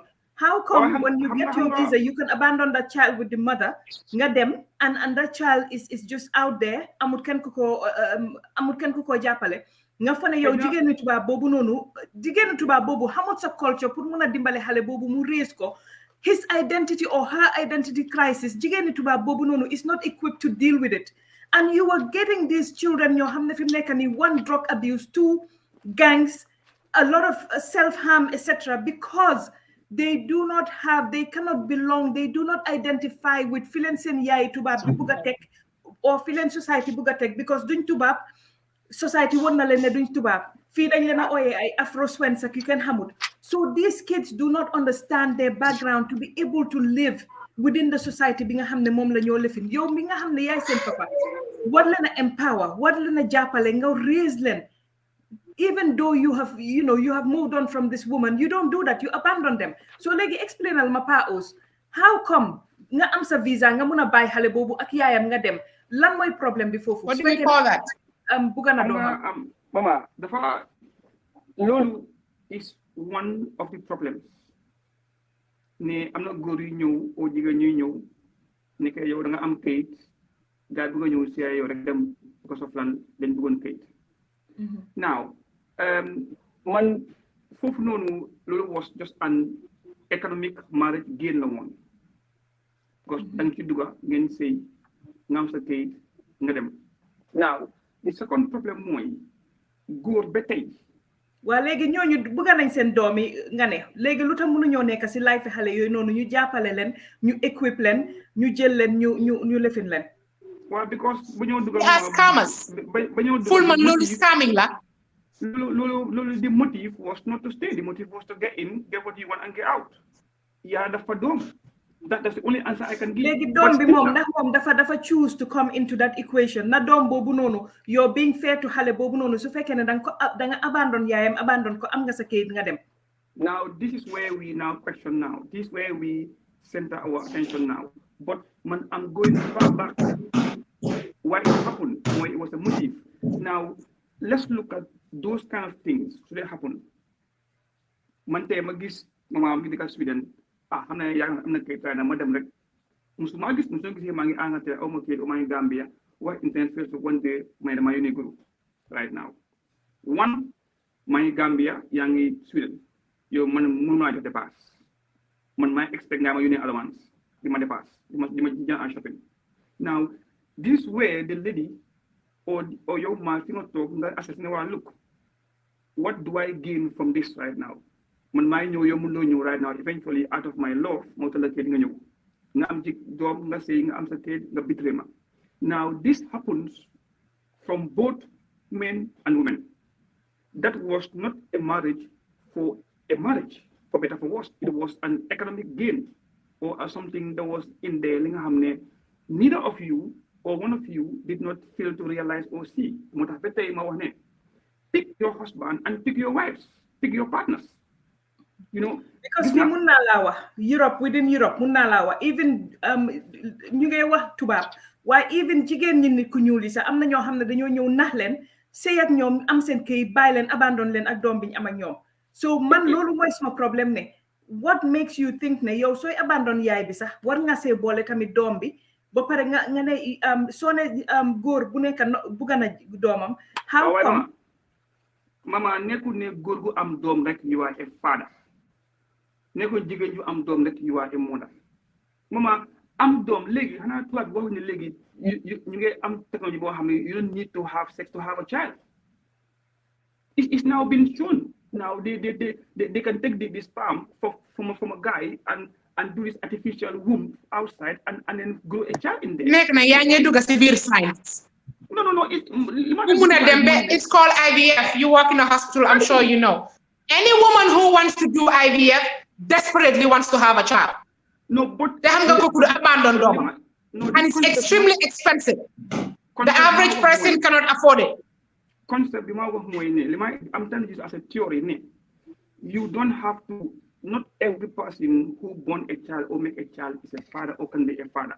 Let's differentiate from the word father. Father is if you don't want to have a child, do not have sex. No, man, that's my policy. No, the sex is not only to have a child. Then why do you have condoms or family planning methods? But then you make sure you protect yourself before you have. Do not have unprotected sex. Now, more than money, it's not everybody else who am dom when a father. When ki am dom daw, mama, is not a father. Ki am dom daw. What is that person? Well, spam donor. Okay. Because I guess people also want to call and be part of the conversation, so we have to give them a chance to come in as well. But what constitute to define somebody to be a father is not there in Europe. So you do not entirely have the 100% right on the child. We can agree on that. You agree on Bahali 18. Bahali am 18. You as the parent, you are limited to what you can do or cannot do. Hana lool nak lool firndeel na li wax naan nekk ne ku jur doom rek gis nañ fi kara bi ñëw affaire góor jigéen yonti yaa lut ak doomam ba mu bëggee jooy yàlla ko déet kii daan ko jur waa bokk ci yow nit ki mu ngaa jur doom maman te du jël dara ci yow jigéen mu ngi jur doom daw dem góor mu ngi jur doom daw dem. Now what is the reason? Sure. What is the reason? Usmaima, can we soda lun hauma alikali? I can't even pronounce your name. Talking about mama, you're always. dina call in because ñoom xam nga ñoom moom man moom every time ñu ne man moom si jigéen yi rek laa dee support I guess dina call in mu wax ñu lu tax mu fa ne I'm always on the wrong side. Because he born Europe, Mama, I know some men in Europe and they are saying, billahi barke Alquran li ñoo dunda ñoom ak man ak yaa rek mu ko xam because they don't want to come out and speak. Te gis na am nañ si li wax léegi mu ngi wax am nañu ko naan bul wax this topic dañoo wax pour ki dégga nga learn and make amends. Yes. Make mistakes. Now, man, just an example in my home. I have never ever talked to social media what's my favorite family. Why new society has just not taken no holy. I don't care. If I have a problem, you me on these kind of topics, you will bring out some simple solutions to our problems at home. These are called peer education. Man, mama waxtana mama adna ci mun ko waxtana suma yaay o suma goro. Li nan ci mëna ñëw aduma wax mëna ñëw wax suma jabar pour sun sey neex mënuñ ko def outside. So these kind of topics képp ku feel ne li ñoo waxtaan ci gis sa boppa take heart and bounce back and reflect li ñoo wax ni we are not doing to castigate you. If you call any of us today, we could support and speak. Boy, suma benn friend bimu jappé dika muy jangantu dama ko jom sonna ma dika mo xamu all seen ko bro li nga def ni defoon naa ko bi ma téye dama apologize and move on yaa tooñ and this was said to him ko bro dañ la téye amul excuse amuloo evidence apologize and move on as in apologize and knock it off. No, knock it off aguma fa. Okay, we have a caller. Let's take this caller and then we continue. Caller, go ahead. Hello, maa ngi nuyu Nancy ak Pa Ous programme bi neex na torop so man moom damay wax out of experience. So ori gaay nuñ ko day waxee bu ma nekkoon xale suma ak suma ko dañ doon sëy after sëy bi demut xam nga rek daat bi téye saytam duñu dee seet duñu dee defaral dara suma mère bi nekk foofu dugal ñun ñëpp school xam nga mère bi nekk koo xam ne ku fas jom la daal buñ nekkoon xale suñ mère bi make na sure ne musu ñooy jooy dara dëgg la amuñ alal de waaye we are comfortable so beñ mag xale yëpp teegi origaay bilal mère bi nekk so léegi distant family members yi ñu ngay wax ne ok xale yi dañ abandon seen papa it's not about abandon so da ngay gis papa su nekkutee si life bi doom bi mag xale yi tamit dafuñ de xale yi ku leen dee dimbale ñuy def seen homework yi su ñëwee teachers parents meeting parent bu fa dee dem xale bi su jooyee parent bi moo fa dee nekk xale bi tamit su maagee du dee nekk ne daf ko abandon waaye xol bi moo ko dee mënut a def ku la fa nekkal depuis démba soo ñëwee ba tekki tamit kooku nga war a gestu loo fi def dee nekk foofu pour paa bi waaye du fa dee nekk comme like du fa nekkee pour yaay bi soo maa ngi wax suñ brothers yi tamit yoo xam ne ñu ngi si diaspora bi ak seen jabar yi right ñëpp xam nañ ne Europe bi easy wut yaa ngi understand so yow góor bi sooy liggéey yaa ngi make let's say $5,000 $6,000 si weer bi xam nañ ne jigéen moo dee war a amee kër jigéen bi di dem liggéeyam bi di ko may ay $3,000 dégg la góor bi mu ne ok damay fay bills yi ñëpp xam nañ ne dañ dee jàppalante fii Europe bi easy wut góor bee jigéen bi ñoo dee jàppalante yow sa jabar doo ko jëndal yére doo ko jëndal dara doo ko jëndal defaral dara sa doom yi tamit nga ne jigéen bi ne ok xale yow del defaral xale yi tamit yaa ngi understand so jigéen bi si salaire la mooy jël fay light bill bi o gas bill bi yaa ngi understand defaral xale yi defaral boppam waaye góor bi moom ku am ngente Gambia kool nga ngenteel ko ku am prescription Gambia nga jëndal ko kuy taka nga defaral ko waaye sa jabar rek kay xam ne yow amuloo xaalis sa jabar saa yu jógee honey lii ak lii laa bëgg a ma ne yow xam nga ne man aw ma xaalis de yow xam nga ne doo wax ne sa mbokk yi ak sa friends yi nekk Afrique te dem doo leen dee wax ne yow amuloo xaalis waaye sa jabar rek kay xam sa ñaata brothers yi tamit dañ war a seet si loolu charity begins at home loo leen am góor bee jigéen bi boolee wante leen ko xam nga ndax famille gën a dem jigéen bi tamit suy téye loolu si xol bi su yàggee daf tee mer famille góor bi foog ne ok jigéen bi dafa ñaanee gaay or something fekk du loolu fekk moom tamit mu ngi soona si néeg bi duy am dara jëkkëram du ko defaral dara waaye dañ dee foog ne yow soo nekkee si Europe bi rek yow namuloo dara yaa ngi am everything soo ñu ngee ñaan suñ brothers yi rek soo leen tekkee suñ sisters yi Gambia buggal leen gaay yërëm leen ngeen how to call it ngeen yar seen doom yi si yoon yi siraatal mustaqim waaye yow su nekkee ne sa jabar su demee liggéey mu ñëw yow yaa ngi toog amee remote bi wala nekk si biir office bi sa jabar ñëw dina bale dina tooga dina sanga xale yi dina def lu nekk fekk moom tam mu ngi dem liggéey 10 hours shift mu ñëw tooga pour make sure ne rek lekk am na si néeg bi sanga xale yi defar néeg bi yow yaa ngi toog rek di toog rek di naan remote bi su paree ñu yëkkal la nga añ ma ne borom fu ma nokkee pooj yaram bi raj na definitely so balaa ngay wax sa jabar nan moo ko pooj wala nas leneen danga koy jàppale waaye soo jàppalu tee sa jabar laundry moo koy def lem moo koy def lu nekk moo koy def yoro bi easy wut de definitely baax na jërëjëf seen programme bi neex na lool thank you so much xam nga lii Nance dama ko dee wax always man lii lu ma dunda la keneen ak keneen dunda ko parce que man sëy naa si West bii nii I know about these things yow dangaa dem liggéey nga wàcca liggéey yow la shopping pour kër bi war yow la xale yi seen after school activities war yow la xale yi seen buba war yow la furnish sa néeg defar sa néeg ba mu baax war yow la lii yëpp war nga jógee si tamit nga dem liggéey nga wàcca liggéey nga ñëw nga tooga because xëy na yaa ngi am jëkkër boo xam ne mu ne moom du lekk dara loo xam ne dañ ko dafa fanaan nga jóge si loolu nga nekk si xale yi si homework nga sanga nga def yëpp yow kenn léegi suñ paree ñoom ñu toog ñu jël Facebook ñu dugal gis ku mel ni Mama Linguère mu sanse meko bi ba baax toog def nataal dugal of course al will be more attractive to kooku dan sa jabar bi nga xam ne mu ngi nekk di soona te jàppalewuloo ko si biir kër gi nga toog nga ñëw nga fase ko o nga abandon ko dem gis keneen ka taka again nga abandon sa doom yi abandon kii nii la ngaa dem di ko defaral ki nekk si biti xëy na boo ko doon defaral sa jabar di invest si moom di ko toppatoo di ko jàppale si biir kër gi sa doo leen toolu foo leen toolu but we see this all the time and we have to be honest about it definitely jigéen ñi like they say jàmbaar lañ man moo tax always dañ ma dee wax ne dañ dee nekk di farleen jigéen ñi waaye dama xam li ngeen dee dunda dama xam li jigéen ñi dee dunda moo tax always dama dee mun a understand li nga xam ne moo nekk si seen xol ak li nga xam ne mooy seen métit so nan si ñu continuer su fekkee ne ñun fi mu nekk ni ñu ngee dugga si yëfi again abandon kids ñu ngee wax affaire yi xale yi nga xam ne ñu ngi leen a bàyyi gis nañ ñu bari tamit si west bi ñoo xam ne dañoo abandon seen jabar yi abandon doom yi ñu dem seen yoon balal ma koola bi dugga na ñu jël ko dem ñu continuer go ahead Anita. Hello, Nancy. Hello, Pawos, you're always out of point. Sorry. Why? I'm not yelling you abandon parent. Gambia papa yelling to get a ham. Why man suma own situation? Suma yai more you abandon. Man suma 2 brothers. Do you know what I mean? Our father passed away. I was about 2 years old. After the funeral, we didn't see her anymore. You know? So my 2 brothers and I were left.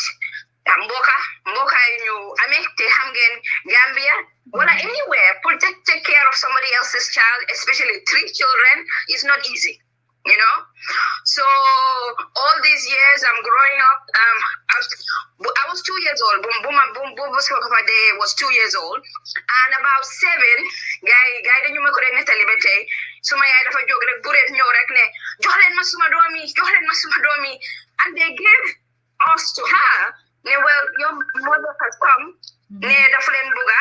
You have to go. So we went. She couldn't handle it. For 1 month, she couldn't handle it. And she brought us back. She couldn't handle taking care of children. So she brought us back, and I could not remember. Molem ko ham Banjul. Gam ham Haddington Street. Gam fo pax bi nekk diggante Haddington Street ak Combo Street foofu la ñu moto bi wàccee suma yaay taxaw foofu noonu si Johnson bi ne jël leen xale yi bugguma am dara pour def ak ñoom. I was 7 years old. I would never forget that day until I died.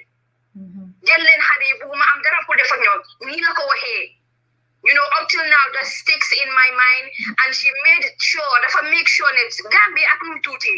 She made sure that we never find her ne musuñ ko gis. Until I was in high school, that's when she resurfaced again. You know, now everything is going well, it's rosy. Santa yala auma lubari mo. I'm not tuti luma susulan suma bokpa. But all of a sudden, family members are telling me, don't worry, she's your mom. Just try this, just try that. But I don't have that emotion emotional connection with her. So ma ko callee sa lu ma dee wax mooy nanga def maa ngi fi su passé loolu there's nothing else we can talk about. Nothing. That's it. I have tried so many times. Why munuma? I cannot. So that's the thing. Abandonment issues, you know, if anyone is facing abandonment issues, I am also facing it. I'm an adult right now. I'm actually taking therapy right now. I'm taking therapy for abandonment issues because it's affecting me right now as an adult. And I'm a mom as well. Yeah. You know? So when they was in the Gambian setting, some moms are not just not maternal. You know, why they are not maternal. And she abandoned us. Say abandonment issue had such great impact. So my brothers, they died. So I'm the only one remaining. You know, so you see how much I have to deal with. So it's a lot. That's why topic B, even though I'm taking it lightly, but it means a lot. I'm not a tay mom. Maybe tomorrow, Monday, mom, has my therapy because it's brought something else in the surface now, lady. You understand? So there's so many things that happen. So what but about 3 years ago, a cousin birthday Dormanby in London.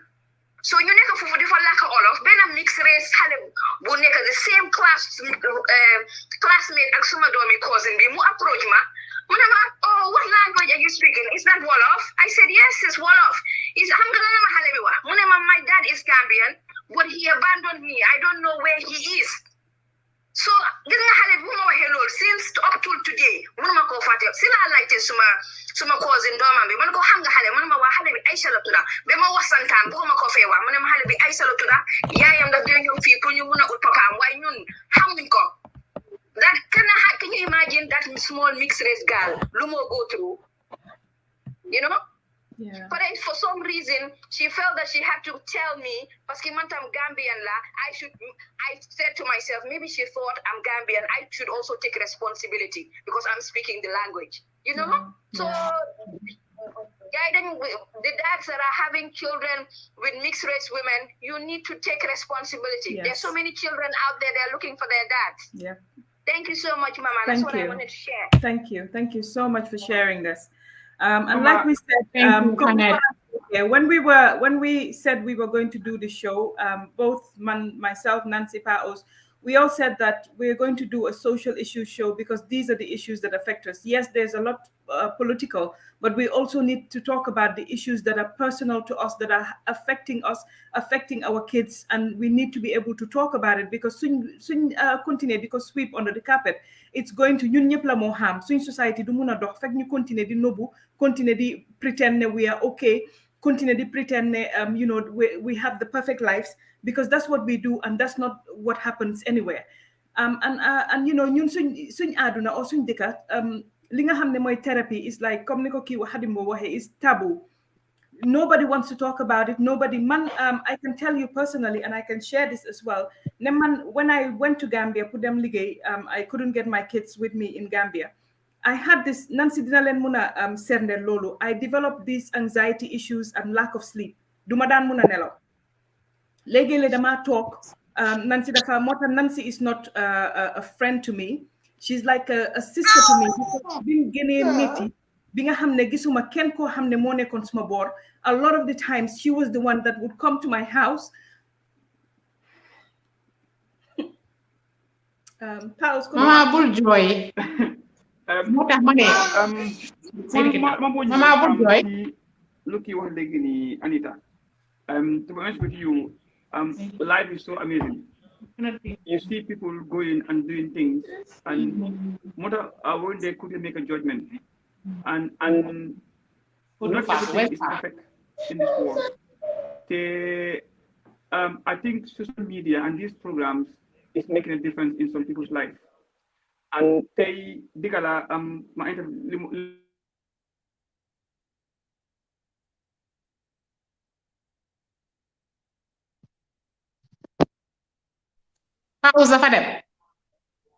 Paus, are you gone? Network Gambi. Network B. Okay, we'll wait for Paos. Sorry, Balal, my mama did not even do the introduction. Simala. Welcome to our program. I'll allow you to introduce yourself. Simala, Sima Haidara. Man li ma wax rek. Okay, maa ngi nuyu ñëpp di wax ne rek di nuyu ñu ñoo seetaan Gambien yëpp di wax ne rek beneen topic bu sensitive la ñoo wax ni tam waat topic boo xam ne dafa yàgg du tey du suñ génération. du loo xam ne dafa jiitu suñ juddu jiitu na suñ juddu mooy ne yàgg na di dox ci suñ askan dangaa gis koo xam ne dafa juddu divorce am ay da yaay bi wala papa bi mooy amee xale bi so most of the time nag di nga gis ne góor gi moo dee most of the time yaay bi moo dee amee xale bi waaye am na exceptionnel yoo xam ne seen yaay itam dañ jël early retirement ci seen njaboot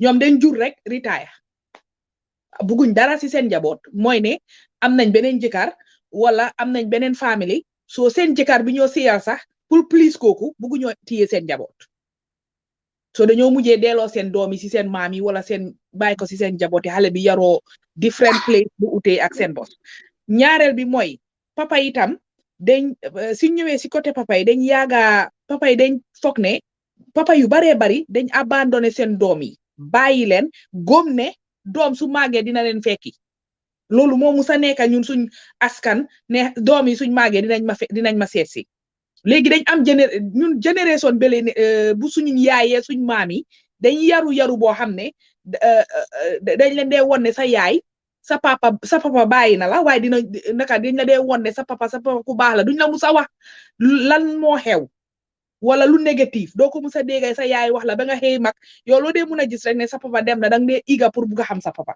waaye jamono buñ toll nii xale yi xale yuñ jur nii suñ doom yi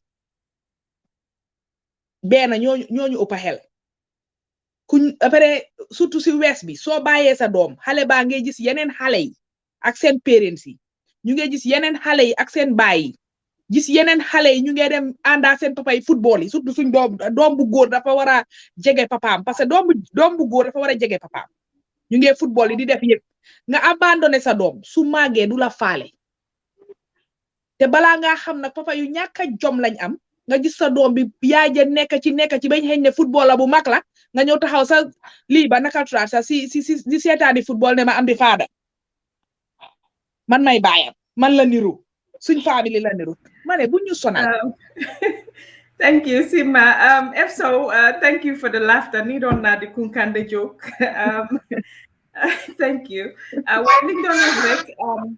And we have to go back to this. Sometimes things like this, Nancy Hamna, I get very, very emotional about these things because Dulo Hamne, it's something that is new to me. Don't feel that you don't need therapy. So feel that you have these issues and you cannot deal with it. Go nga talk ak nit ko hamne dina la dimbale pour mu muna waxtaan ak yow nga muna go bi. Don't see your mental health as something lo hamne suñ ne ki dafa dem therapy ñu ne dafa dof wala dafa am emotional issues or whatever. Sometimes you need to have somebody ko hamne is outside of your circle ko hamne di nga muna dem nga waxtaan ak mom. Nga waxtaan si dimbale la si yoo xam ne xëy na you cannot overcome them on your own, and I think it's very important pour ñu def lii because dañ gis a lot of people ñoo xam ne tey xëy na li ñoo suppress a lot of these things moo tax ñu develop some of these problems that they have developed, especially emotionally. Women especially, or men, you need therapy. Go and get the help that you need. Even in Gambia, there are therapists, there are people that you can go to that you can. But Mama, maybe these psychotherapy, this psychosocial support is not readily available. But just like a trusted friend, man pull man, I believe that these stories that we have lived, we should not be ashamed of it. Because man, anything that you have lived in your life and you overcome it, it's like you have won. Pullman, it should be a celebration. We shouldn't carry it like it's this heavy weight and the whole world is judging you. You're judging me based on what? You're judging me that I'm an independent woman raising my child by myself? That is an accomplishment. Yeah. That is an accomplishment. So why are we so, it's a taboo. What is a taboo? Where is the taboo? Where was the taboo when I was struggling? Where was the taboo when I was you know, when I was by myself. Now that I have overcome it, Nanema sutural, kumai sutural, who am I suturaing? A country of 1.5 million people, in each other. We know it. What am I hiding? The first thing you see is me and my child. You don't see another man. So obviously you would know that I'm a single parent. So what am I hiding? What am I protecting? Like, where is the sutura? Sutura on what? Man lola bugo understand.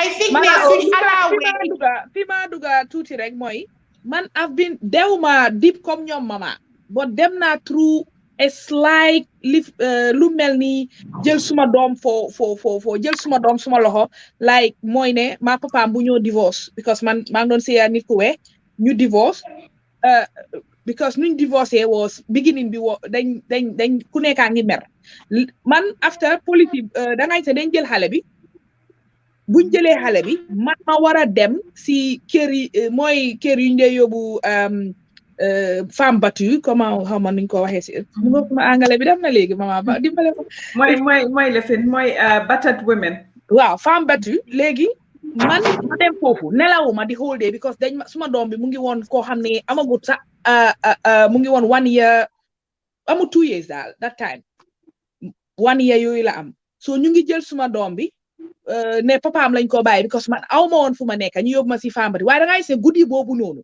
dama melni ku dof the only thing luma xalat kuma jégué dama la don ray because maa ngi mer boo xam ne demoon naa nekkoon na guddi bu boor setut jël naa suma bagage yi ma ne dama dem fekki papaam fu munti nekk dinaa def loo xam ne that time xëy na time bi kenn du ma xam because xëy na maa ngi jël wala deena or whatever happen parce que benn doom boobu la ma yàlla may te man xam naa ne fu ma toll woon si jamono boobu éneewu ma ko benn jigéen so ba pare ñu yóbbu ma foo xam ne aw ma communication nekkuma fa ak benn Gambian xaw ma fa kenn man because man always ba fu ma toll nii si village laa musa dëkka musuma dëkka si city so da ngay se suma doom bi within that short time lu ma dimbale rek papaam nekk da ngay se sometimes ñun nit ku weex itam dañ dee dem ba si biir ñu xalaat ne for interest yi xale bi lañ dee jiital waaye man si laa mun a realize ne suma doom bi benn fan rek la fanaanu mun naa ne 2-3 days la fanaanut ak man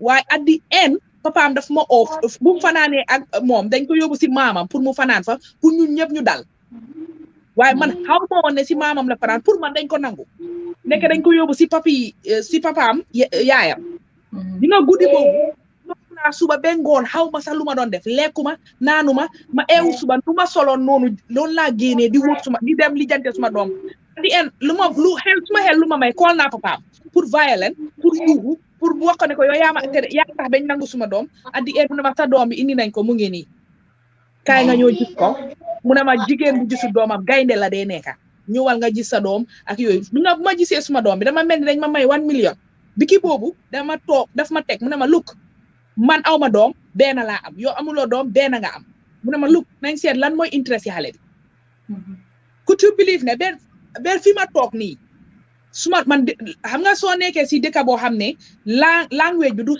angale jànguloo ko xamuloo ko obviously fo ki nga xam ne ki nga siyal kooku moo dégga laaka bi di nga fexe pour mu dugga si life xale bi moom mooy studil xale bi suba teel dama dee tëdda suma néeg billahi li maa wax ni askan bi lay waxal dama dee toog suba teel ma gis ko mu ñëw si bunta bi jël si doomam bi yóbbu ko school jàngal ko def yëpp nit ñi am na ñoo xam ne sax dañ dee muumur foog ne xëy na dafa am lu nekk suñu diggante fekk dara xewut suñu doom bi lañ jiital yeneen saa ma dee toog fii ma nekk naa Gambia 6 months maa ngi ñëw septembre bii 6 months laa nekk Gambia moom suma këram la bàyyi ñëw dëkka suma kër toppatoo doom bi ngir school yi suma doom bi everything ba fuñ toll nii mu ngi nii suma nekk xam nga Sima loolu mooy liñ dee wax loolu mooy góor bu am empathy ba pare waaw foofu la waaw positive side lay wax moo tax ñun Gambien foofu lay waxee important than anything else waaw foofu lay waxee ñun Gambien ni continuer foofu lay waxee ñun Gambien yi góor bi dañ war di seet interest yi xale bi bul mere yaay bi xam nga tam suñ góor ñi dañ am benn jikko bu sew boo xam ne ñoom pa aus mi mooy ne dañ laa fase sa doom fase sa goro bu la mayoon jabar te dañ ko fase jikko yu waaw dañ laa buñ laa ngoroti sa yaay dañ koo respecté sa papa ñu respect ko respect family bi waaye ji nga bu divorce amee dang day gis benn animal si ñoom duñ la bugg a xam sax fase la fase sa doom fase askan bi fase fi nga bokk yëpp ba pare at the end dañoo jël xale bi rek def yow sa xale bi ñaanut kenn pour mu jur ko yéen ñaar yëpp da ngeen amoon mbék happiness yàlla dogal doom seen diggante muy julit bi muy christian seen responsibility la pour xale boobu noonu yow góor bi ak jigéen bi pour ngeen toppatoo ko so nañ bàyyi di jël jigéen yi fase leen wala nga fase góor bi jël xale bi def ko instrument.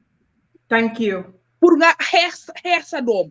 xeex sa doom yow soo xeexee sa jabar xeexuloo sa ex jabar de sa doom ngaa xeex parce que di nga dem ba xale bi mag ba am ay njaboot ba tey mu am góom foo xam ne sima dinañ dugga tamit because dinañ ko wax tamit dinañ dugga si jigéen yoo xam ne itamit because feel nañ ne xëy na West bi jox na leen right rek ñu jël xale bi di ko use pour toroxal papa bi su papa bi bëggee gis xale bi ñu bañ because dañoo use mooy it goes both ways muy jigéen muy góor ku ci use xalel pour fight the other you are despicable and you are the lowest of the low ñu jël kola bi thank you mama balanga lini I am getting messages okay hold on one second ñu jël ki go ahead hello assalamu alaikum mama Nancy moom is a straight shooter wang leen a nuyu yéen mama tey conversation bi ngeen am tey moom fooguma ne dina mun a jeex tey wax dëgg neex yàlla because fii moom whatever programme boo leen start bi ngeen dooree ba léegi this is one thing da ngeen dee def programme yoo xam ne you only focus on Gambia but this one it's for all of us it's for the diaspora and it's for Gambia it's for the whole world te yéen ku ci nekk yéen a ngeen make very great points Paos nag moom dafa war a think outside the box because he's one of the best fathers I know. His daughter, I mean, Paos li mel si doomam mi is just too much. Man say ma waxa mom mu ngi yóbbu training mu ngi indi school mu ngi school run mu ngi li definitely. Paos suy dem Gambia sa enu na doomam bu jigéen bi yóbbu waale.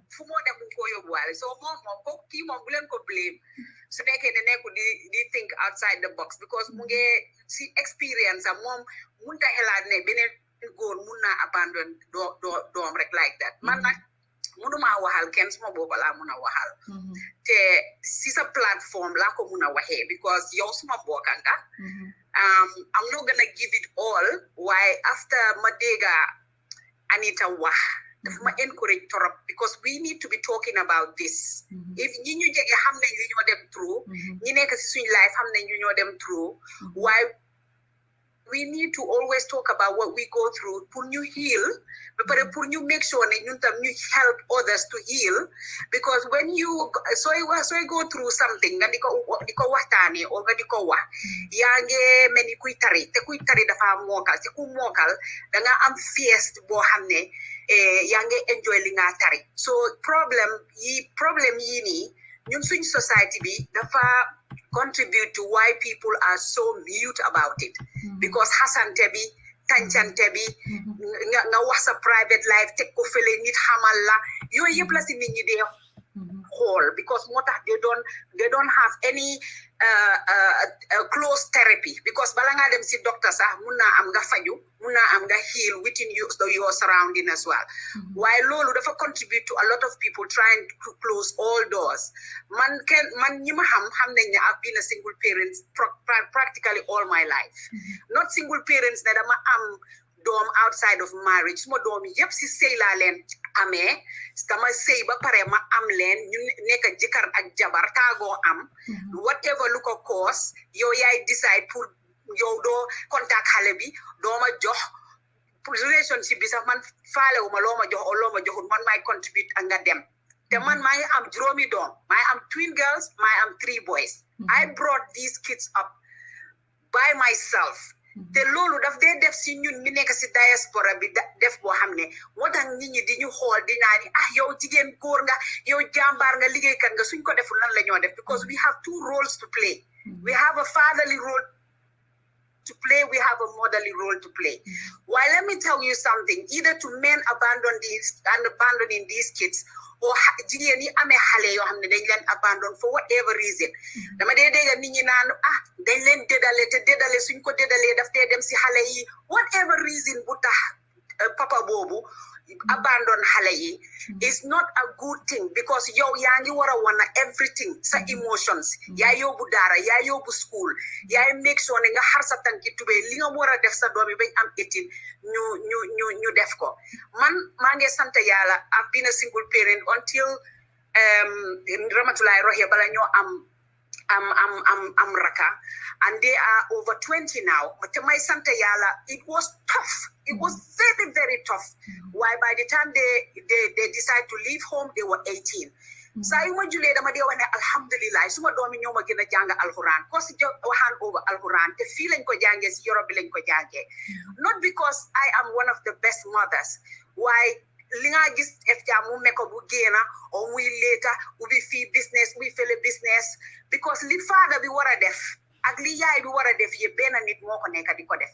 Waaye fi ma daanalee mooy dama gestu si suma diin may ñaan yàlla may ma ànd ak suma sago bu ma yaaxa loo xam ne ëllëg la mooy ne yàlla may na ma musuma teg suma doom wax ko lu ñaaw si doom si papaam te nit ñi ñu maa dégga musuma nangu an outsider ñëw di wax lu ñaaw si suma ex ku ñëw di wax loo xam ne si suma ex la ma ne la stop it right there, ñi ñoom laa amal doom te xale yi tamit musuma toog ma be negative about it. And I've always, in the secret, reach out or open doors for these fathers and says, whatever makes you run away, the door is always open for you whenever you want to come back. Because I'm not doing it for myself. I'm doing it for my child, because man suma papa, man suma harit la woon, man mako amé fi mu febar bem dé ci suma loxoy ci suma nek. Kon man feeling bima am non relationship bima am ak suma papa. Man munuma dama awma xol bi pour xagn ko suma domi. Definitely. Recently I will tell you what happened. Even Ramatulaay Rohia, sen papa decide to come back, and they have their own phone.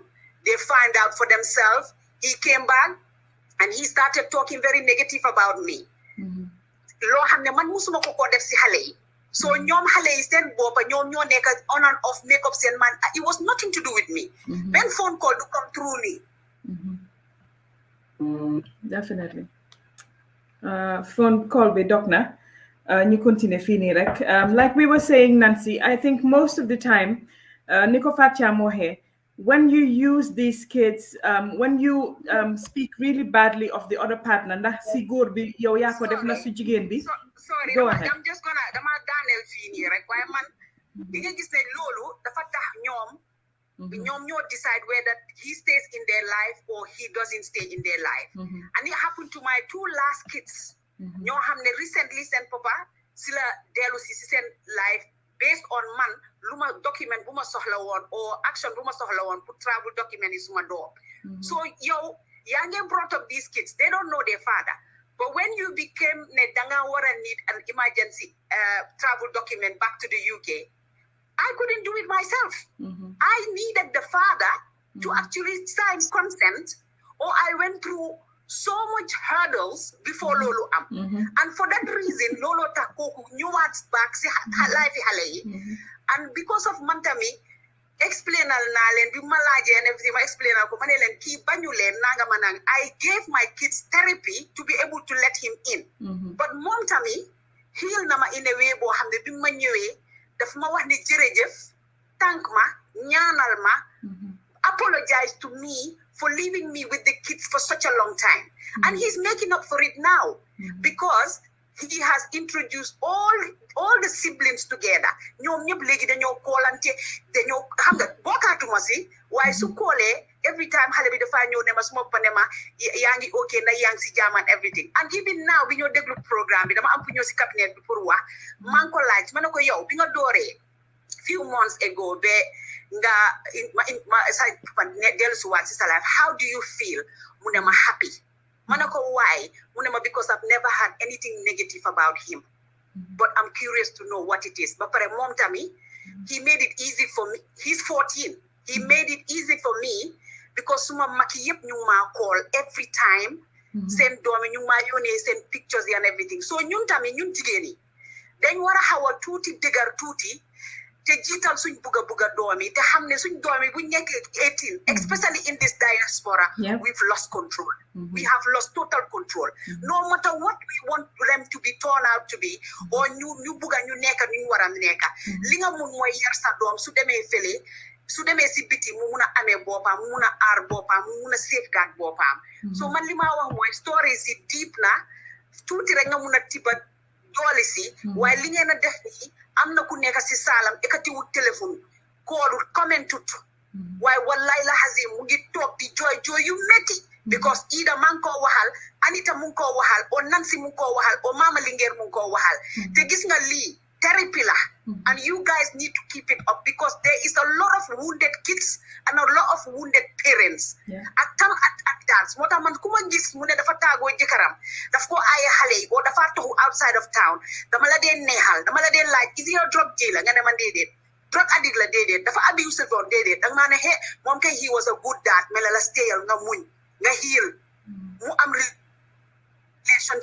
relationship su jëlee xale yi nga am sa time yi boppa noonu laay def because that's how I did not because dama bëggoon mu mel noonu waaye loolu mooy dimbale suma doom yi because man suma feeling had to come last maa leen a wax jërëjëf ci programme bi thank you so much thank you Mama Linguère community bi nañ di dimbale wante because ku ci nekk xam nga li nekk sa néeg waaye xamuloo li nekk sa néeg jàmbur soo nañ di bàyyi xel bu baax a baax si mbiri xale yi mbiri family mbiri dugga si vie privée jàmbur we need to be very very careful because you are not only damaging one person you are damaging a lot of people the media bi fi mu nekk is open to everybody whether xale bi 9 years la am 7 years look at Anita at the age of 7 she remembers this and it's not going to go. Thank you so much. Thank you.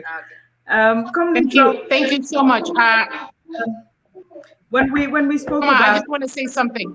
I'm getting so many messages from people who are telling me they're not calling or texting, but they can relate so much to what we are saying, and it goes back to where I was coming from at the beginning of the show. When we open up, our audiences open up to us. And the whole point of doing the show is to heal as a society, is to help each other as women. These are stories that we've lived. It's not manufactured. We're not here to get the ratings or none of that. You know, this is real. Yosa Bopa, you have broken down. I'm shocked, and I'm still standing. Normally, I'm the emotional wreck, but I think if you've lived. I think if you've lived life and you feel like you've been knocked down so many times, eventually you are desensitized. You know, the emotions kind of just, you know, go out the window. And to everybody out there who's watching, whether you've shared your stories with us or not, we thank you. And Aneta, you called and I almost broke down. I cannot believe or even fathom what you've been through. And it explains why you are so passionate about the Gambian Girl Child and your nonprofit that you run, which is Sponsor a Gambian Girl.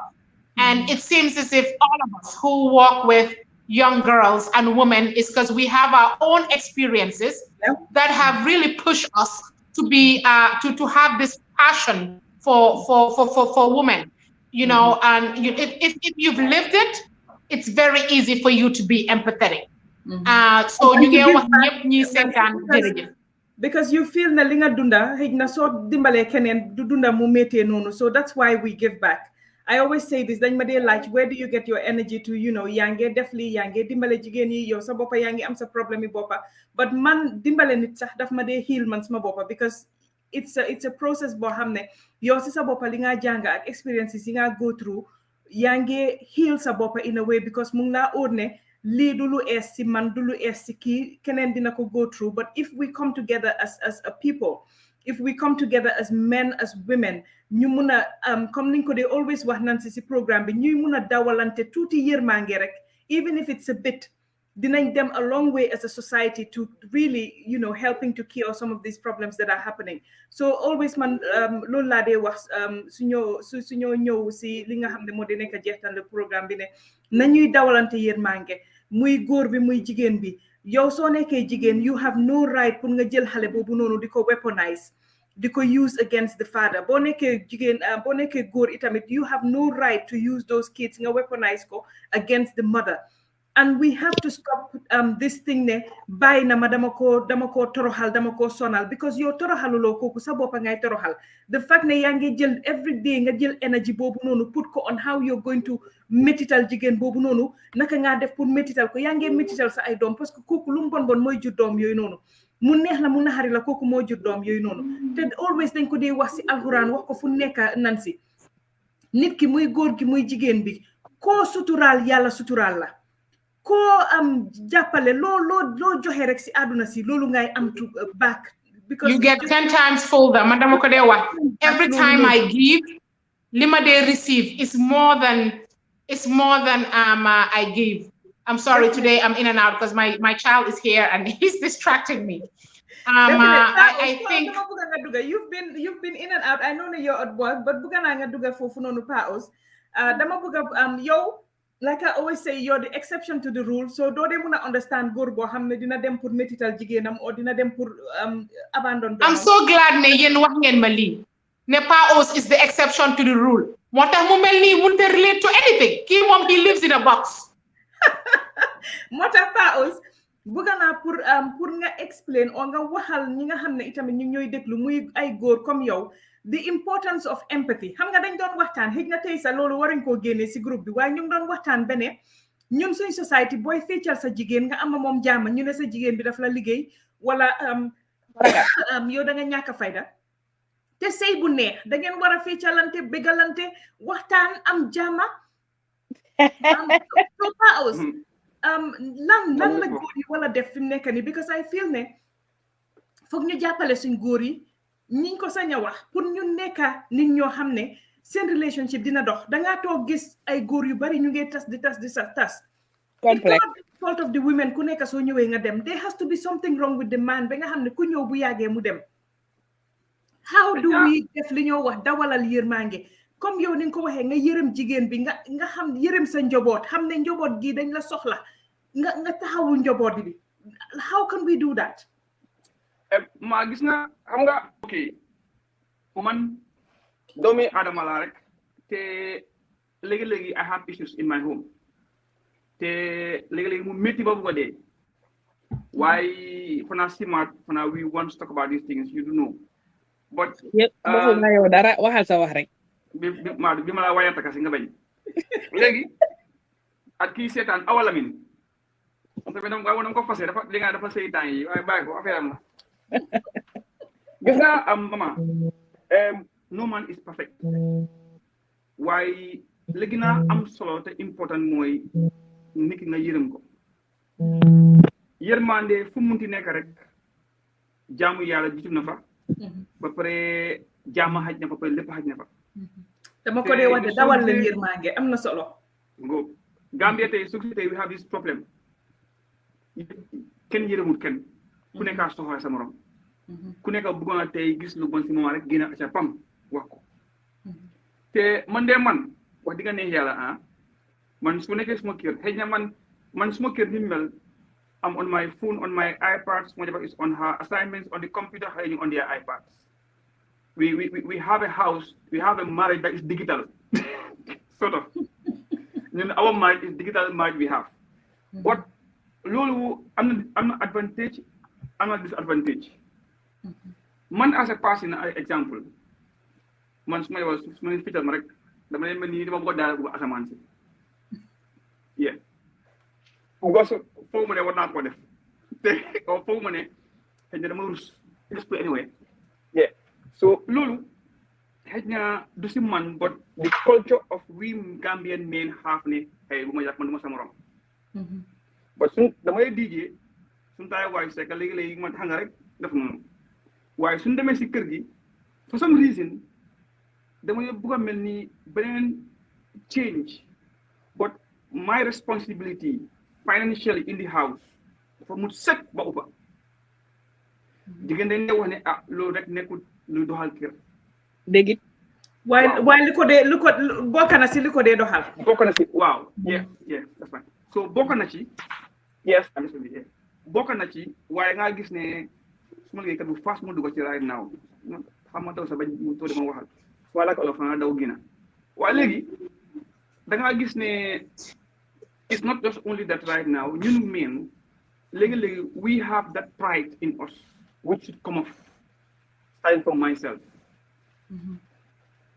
góor mun naa solal becco jabaram si cabinet ba mu saf saf kay waaye allo waaye man de duma ko def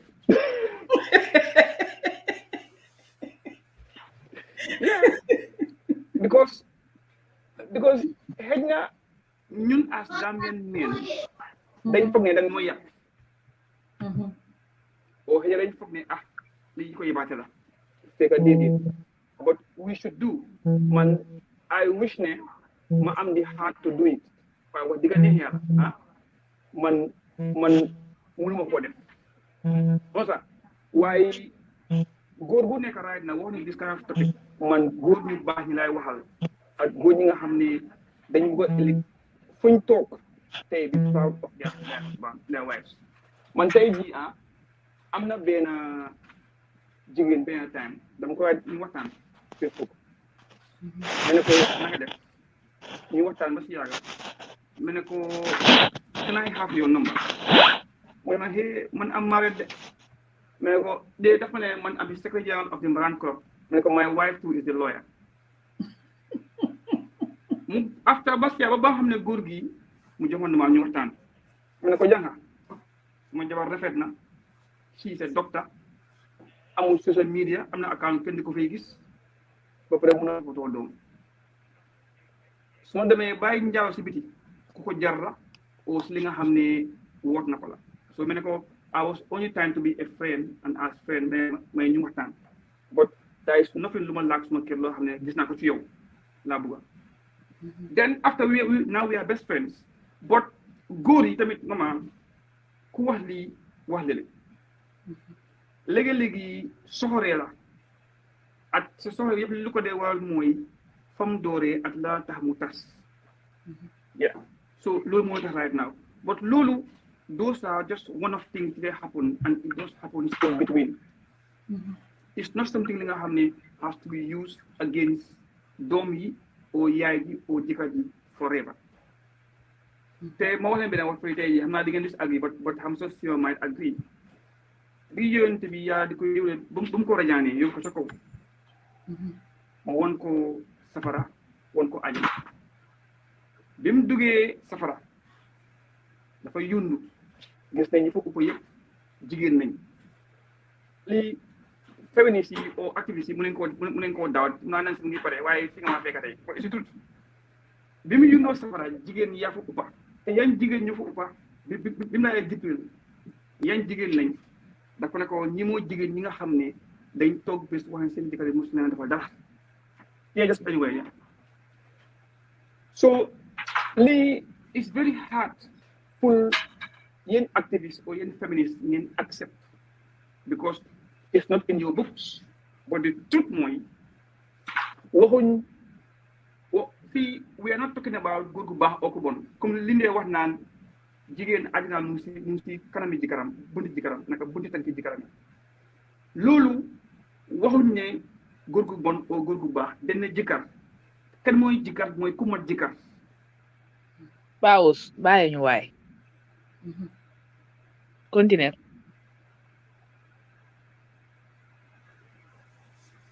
Paus a ngi mel ni ku freeze si ma da nga bëgg a dugg foofu Paus fu ne dafa freeze dina dugga foofu tuuti mooy ne li moo wax Paus mu ngi dugga si diine soo duggee si diine rek góor ak jigéen yëpp dafa am lu leen war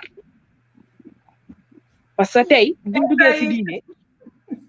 duggee si diine jëkkër jigéen waruta def dara yàlla danga ko war a dëkkoo danga ko war a dëkkal danga ko war a même sa jabar bu amoon 1 million euro yoo ngay fayeku $1,000 $1,000 boobu noonu nga war a dundalee sa jabar bu fekkee diine la dañoo wax dafa mel ni xaalis bi nga xam ne moom la sa jabar am yow loolu sa yoon nekku si xaalisam la so buñ dee juus diine bi lu leen arrangé xam nga ñun suñ askan leena moo am mama dañoo seet fan moo leen neex ñu cappa ci boor gi def si mbuuru lekka suñ gis beneen côté bi ñu xam ne bi arrangé wu leen dafa am kaani ñu cappa ci ñu puus ne ñoom dañ alaji kaani wala dañ am indigestion mënut a nekka yaa ngi dégg waaw li nan si dee wax it's not a buffet table de day ñëw choose ci la neex bàyyi fa yeneen yi exactly gis nga buñ demee si diine rek góor yu bari wàcce nañ seen ànda bu yàgg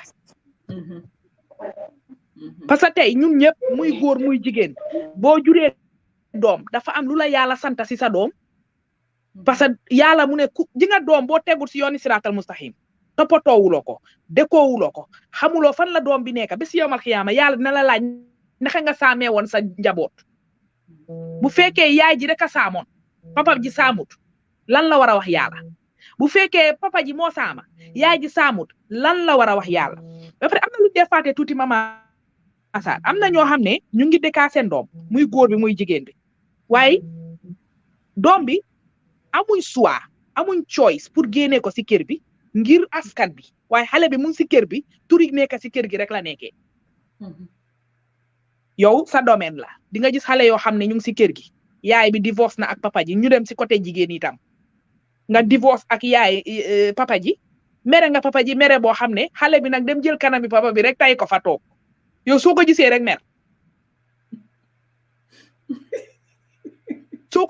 mer soo ko xoolee yaa ngi ko wax ne ko cop nu ma la sibee sa baay rek nga niru sa baay bi nga xam ne lii la nga jaar fu ñaaw xale boobu yaa ngi ko traumatise yaa ngi ko jox loo xam ne ba gis nga dafaa dem ba mag sa wax yooyu noonu mu ngi dem su fekkoon ne papaam ku bon la dafa foog ne is normal moom dafa bon ba pare am na ñoo xam ne dañoo dem ba xale yooyu dañ leen dee réer si biir kër gi doo ko xam parce que démissionné nga si laay fi xale bi bu yàgga da nga ko munta daaxal sa kër parce que sa doom la bu nekkee néegam xooluloo na mu ngi fa jàngaam lijjantewuloo ko da nga dem ba yow fi nga see jur nga fa yeneen doom ñooñu nga gën a considérer kër doom boobu noonu am na si suñu askan si jigéen yu bari nga gis xale bi dafaa ñëw Mama Sarr bu nga laa wax dara sa du la ñeme xëj na sa jëkkër sa mu ngi tëdda wax ak xale bi di ko def yu garaaw bu ñëwee pour wax la ko nga ko demal man dooma tasal suma sëy bi nañ ci bàyyi xel lu jara bàyyi xel la definitely ñun jigéen ñi jigéen magazine la doom dañ dee bañ sax dina jigéen rek a mun a wax doom bu mu jur góor munut laa wax kim jur jigéen moo la mun a wax góor gii moo jur suma doom góor gi mooy suma bàyyi doom waaye jigéen bu nekk xam nga ne yow sa doom la parce que yaa ko ëmba juróom-ñeneenti weer fukkeel bi ñëw xaw laa rey soo góor gi bu mu niru bàyyam ba nga commencé di sonal xale bi dafa dembe man am na benn time maa ngi toog feena am xale bu ñëw papa yaay ji dafa tasa xale nu mu xool ko kanamam gu ñeme gi ni bàyyam nu mu ko wax yu ñaaw dama choqué dama toonaat ma ne ko lii bu ko waxati ma ne ko gis nga xale bi li nga wax yëpp daf koo record te dafa dem ba daf ko sonal torop si life am xam nga Sima dañ dee wax loolu ne gis nga xalel sax da nga war di speak positivity ak empowerment xale bi pour mu understand ne su waxee lii sax mommy dama bëgg lii nga ne ko you can be that exactly you can be whatever you want to be waaye xale boo xam ne yaa ngi ko put down all the time yow doo nekk dara doo tekki dara nii nga mel comme sa baay nga mel wala comme sa yaay nga mel wala nii xale bi su demee ba mag comme ni nga wax images yooyu ak wax yu ñaaw yooyu always dafa nekk si xelam du ko musa fàtte te yooyu noonu daf dee sonal xale yooyu si li bokka si liñ dee raisé xale yoo xam ne dañoo nekk si very toxic living si la bokka but I think ne ñu bàyyi nan si den pa aus mu dugg yeah waaw dama bëgg a dugg si encourage mother say mais yenn saa yi it's hard and I know it's hard.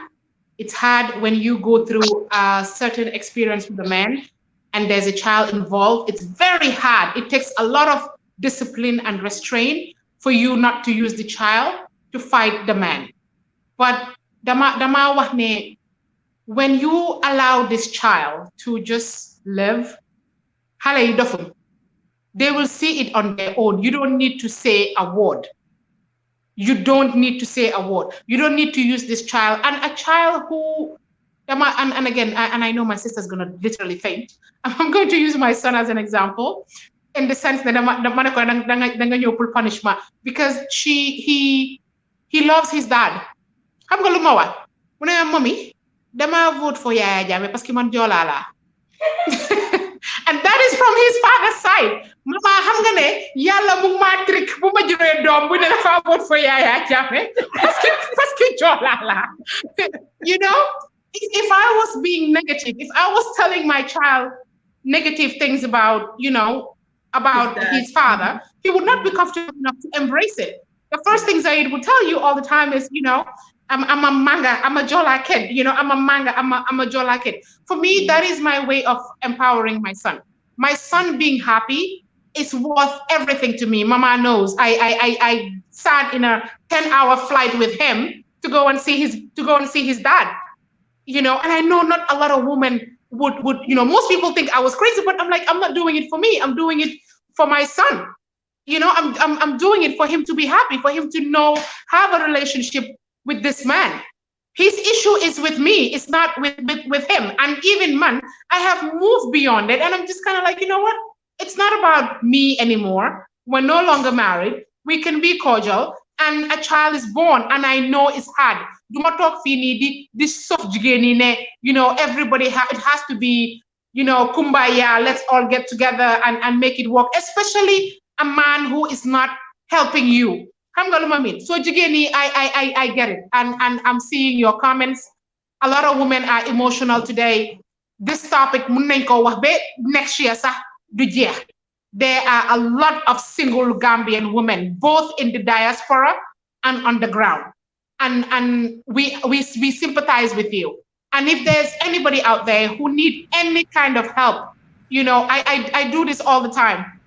Shout out to Siam. Every time I'm suma issues with women who are put out by their husbands, or, you know, a homeless woman and domam, simom like them.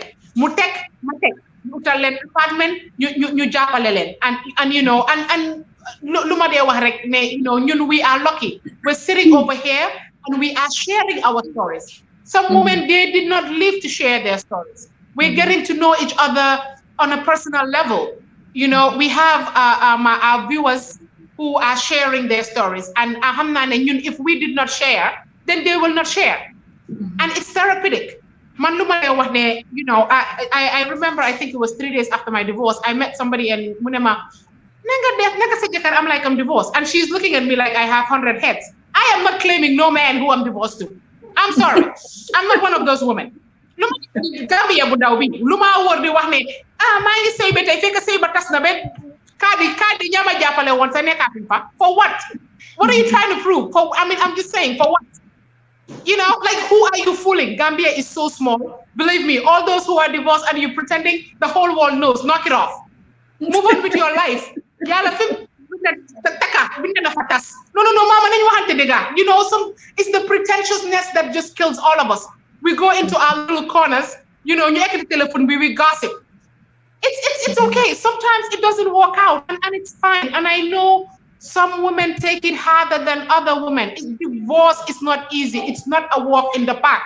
Do not talk peace. But I think Nancy, it's not easy. I think, Nancy, you know, it's not easy. Divorce nekul lo xamne ken ñaan nako yalla boy sey do xalat ne dama dem pour dem tas. But I think li ñoo wax rek moy na ñaar yeb dawale yermangé ci xalé yi ba paré ñu put the interest of xalé yi first. Lolu mo gëna am solo, because yeen ñaari mak yeena tassé won yeena bugante bo len togué ben bugante watigu len wala when emotions are high. When emotions are high and they're involved, rationality goes out the door. Nancy, lu emotion high. Sima da fi joxe example te ko tubab nit la comme nit ku ñuul yi tamit. Dega Sima da fi joxe example ex jëkaram lu emotions high daf ko kol ne ko gisulo sa dom kay nga ñoo gis ko mu ngi ni fi, because understand na the pain of the mother. Gis nga nit bo amé empathy, bo mu ne put sa bop in the situation of the person rek da nga dina dem. Nancy, yow dañ daan toog Banjul man ma call suma doom yi fii nii duma leen mun a am and I would spend the whole weekend crying in your arms.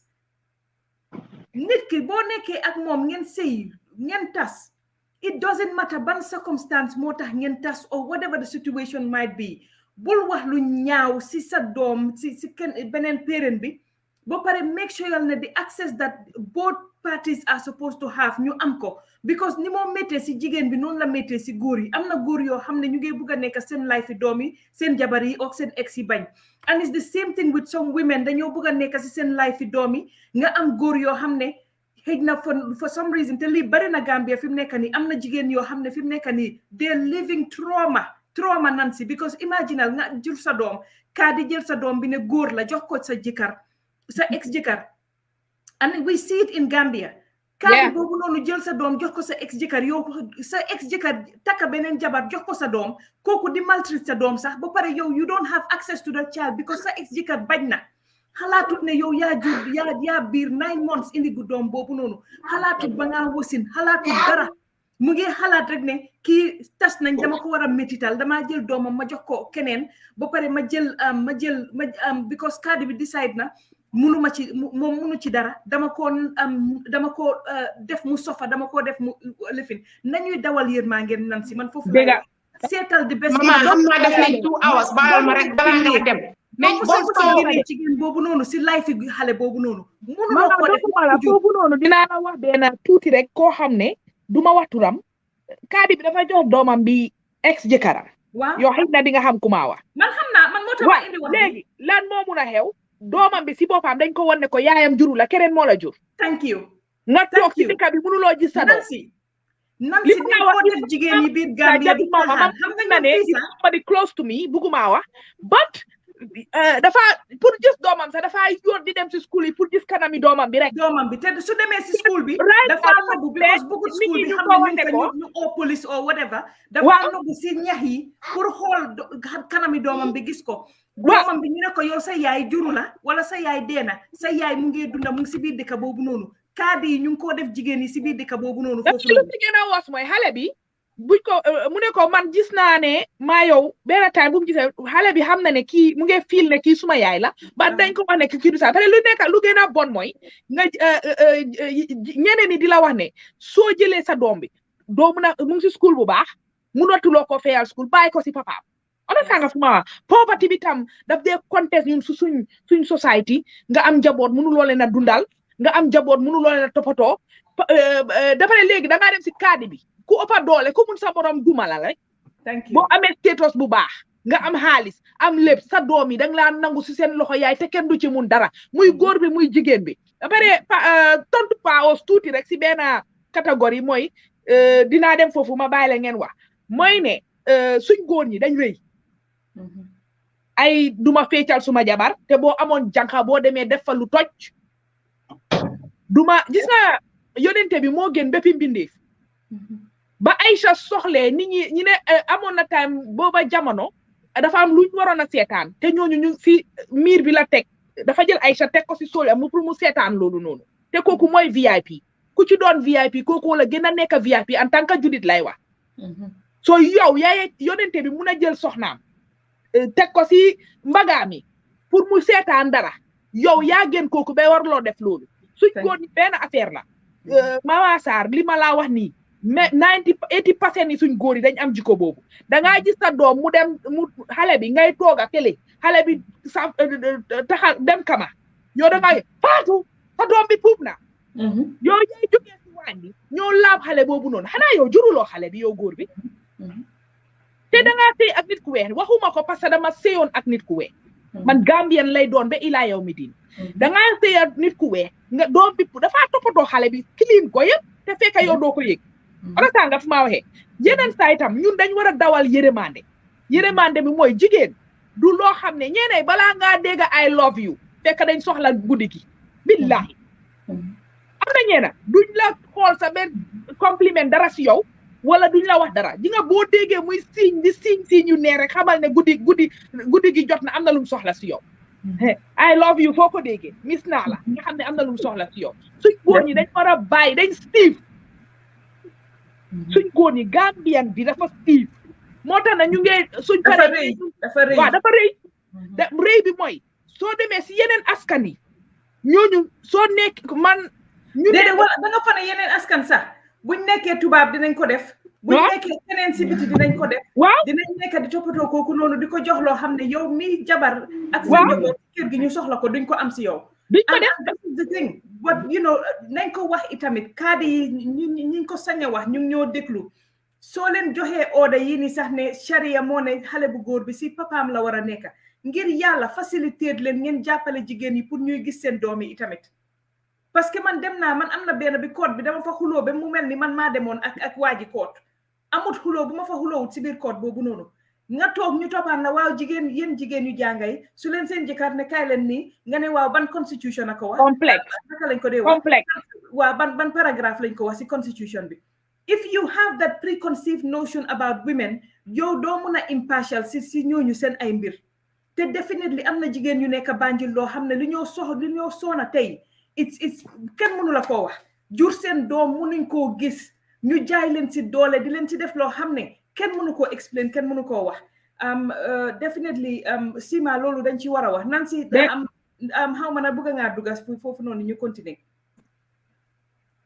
waaw dama doon wax rek ne mama gis nañ fi tamit the stories of papa bi nekk Europe ñu jël seen doom yi joxe ko si mbokka yi fii ñaari parents yëpp nekk Europe ñu jël seen doom yi joxe ko si parents yi fii yaay bi ñëw pour jël doom bi goro yeeg sista yeeg ne xale bi du dem waaw xam nga ñun Gambia yéen sax mama dañ dee blame jigéen yi de dañ dee blame ne góor yi de waaye sometimes ñun jigéen ñun njëkke yi ak ñun goro yi we are horrible people we are despicable parce que dañ dee fàtte ne ñun suñ boppa suñ sisters yi ak ñun suñ boppa dañoo dem sëyi si kër jàmbur te ku ñu ko defoon duñu neex man lu nekk dama ko dee naka suma brothers yi you know my male cousins you know I remember being in DC and my cousin was going through a divorce and for me I am all about the woman not knowing ne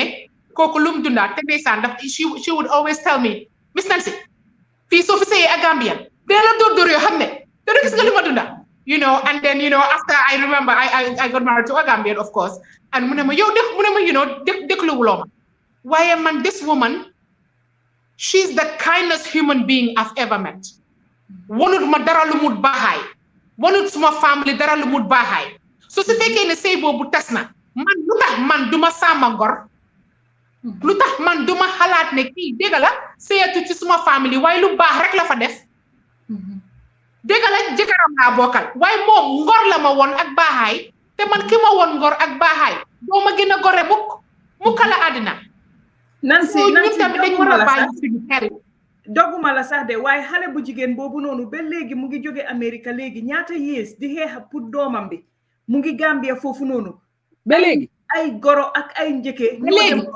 ñu jël passeport yi xale bi xotti ko embassy bi ne duñ si dugga parce que kees baa ngi koot te man lu ma si jaxal xale bi nekkul ne sax ne papa bi laa xeexal de yaayi papa bi laa xeexal and I hope that family you are watching you guys are despicable wante gis nga yàlla mama yàlla fayekoom dafa yii rek wante he would punish each and every one of you kii nii mu ngi toog Gambia for the past ñaata years mun di xeex pour yëfi doomam benn doomam bii nii yow yaay ana maam ana doom si ndeyam moom on doomam bu jigéen bi suñ jëloon doom bi yóbbu ko si papaam dina ko nee lu nekk danga koo nata si sa boppa lu nekk danga koo nata si sa boppa xale bi ñaata at léegi she practically lives in Gambia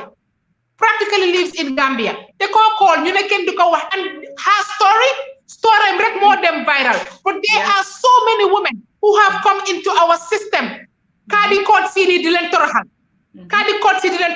it is time for our women to start sitting in these kaadi courts di address suñ own cases yi doy na waar xam nga leena problème moo fi nekk tam case bi nii soo gisee mu resonate and we still talking about it because danga imagine ne yow nga nekk si Europe bi yaa sa jëkkër ngeen ne xaaral ñu yónnee suñ doom bi Banjul ku nekk mun a liggéey tuuti ñu lefin nga dem benn dëgër naa xaaral ma dem jëli suma doom bi problème am si diggante bi lu munti di doon si problème ba ngeen exchange ñante ay saaga ak ay wax lu munti di doon dawalal yërmande xale bu jigéen boobu parce que moom moo jur doomam yow jurul mënuloo sukka jur doom boobu moom moo 9 months jur doomam ngeen jël kooku noonu di ko yóbbu koot ne doo leen ko jox doomam téye passeport yi doomam di ko toroxal si biir dëkk bi. They destroyed the passport. That's why she cannot travel. yaay bu strong bu ko jàppale. The embassy said they will not issue xale bi passport parce que keesi xale bi mu ngi si court system bi. Janxa bi ba tey mu ngi fi janxa bi sëy amul luñ ko sottiwul. What, she cannot move on with her life? She's divorced. She's a single woman. But definitely. benn affaire Mama Sarr benn affaire lay wax mooy ne. gis nga suñ wàlli social welfare ak cadre yi système li nga xam ne moo ëmba family dañ ko war a seetaat aate bi parce que ñun Gambien tam mama dañ am complexe jigéen bu nekk Europe wala jànga wala kuy wax tubaab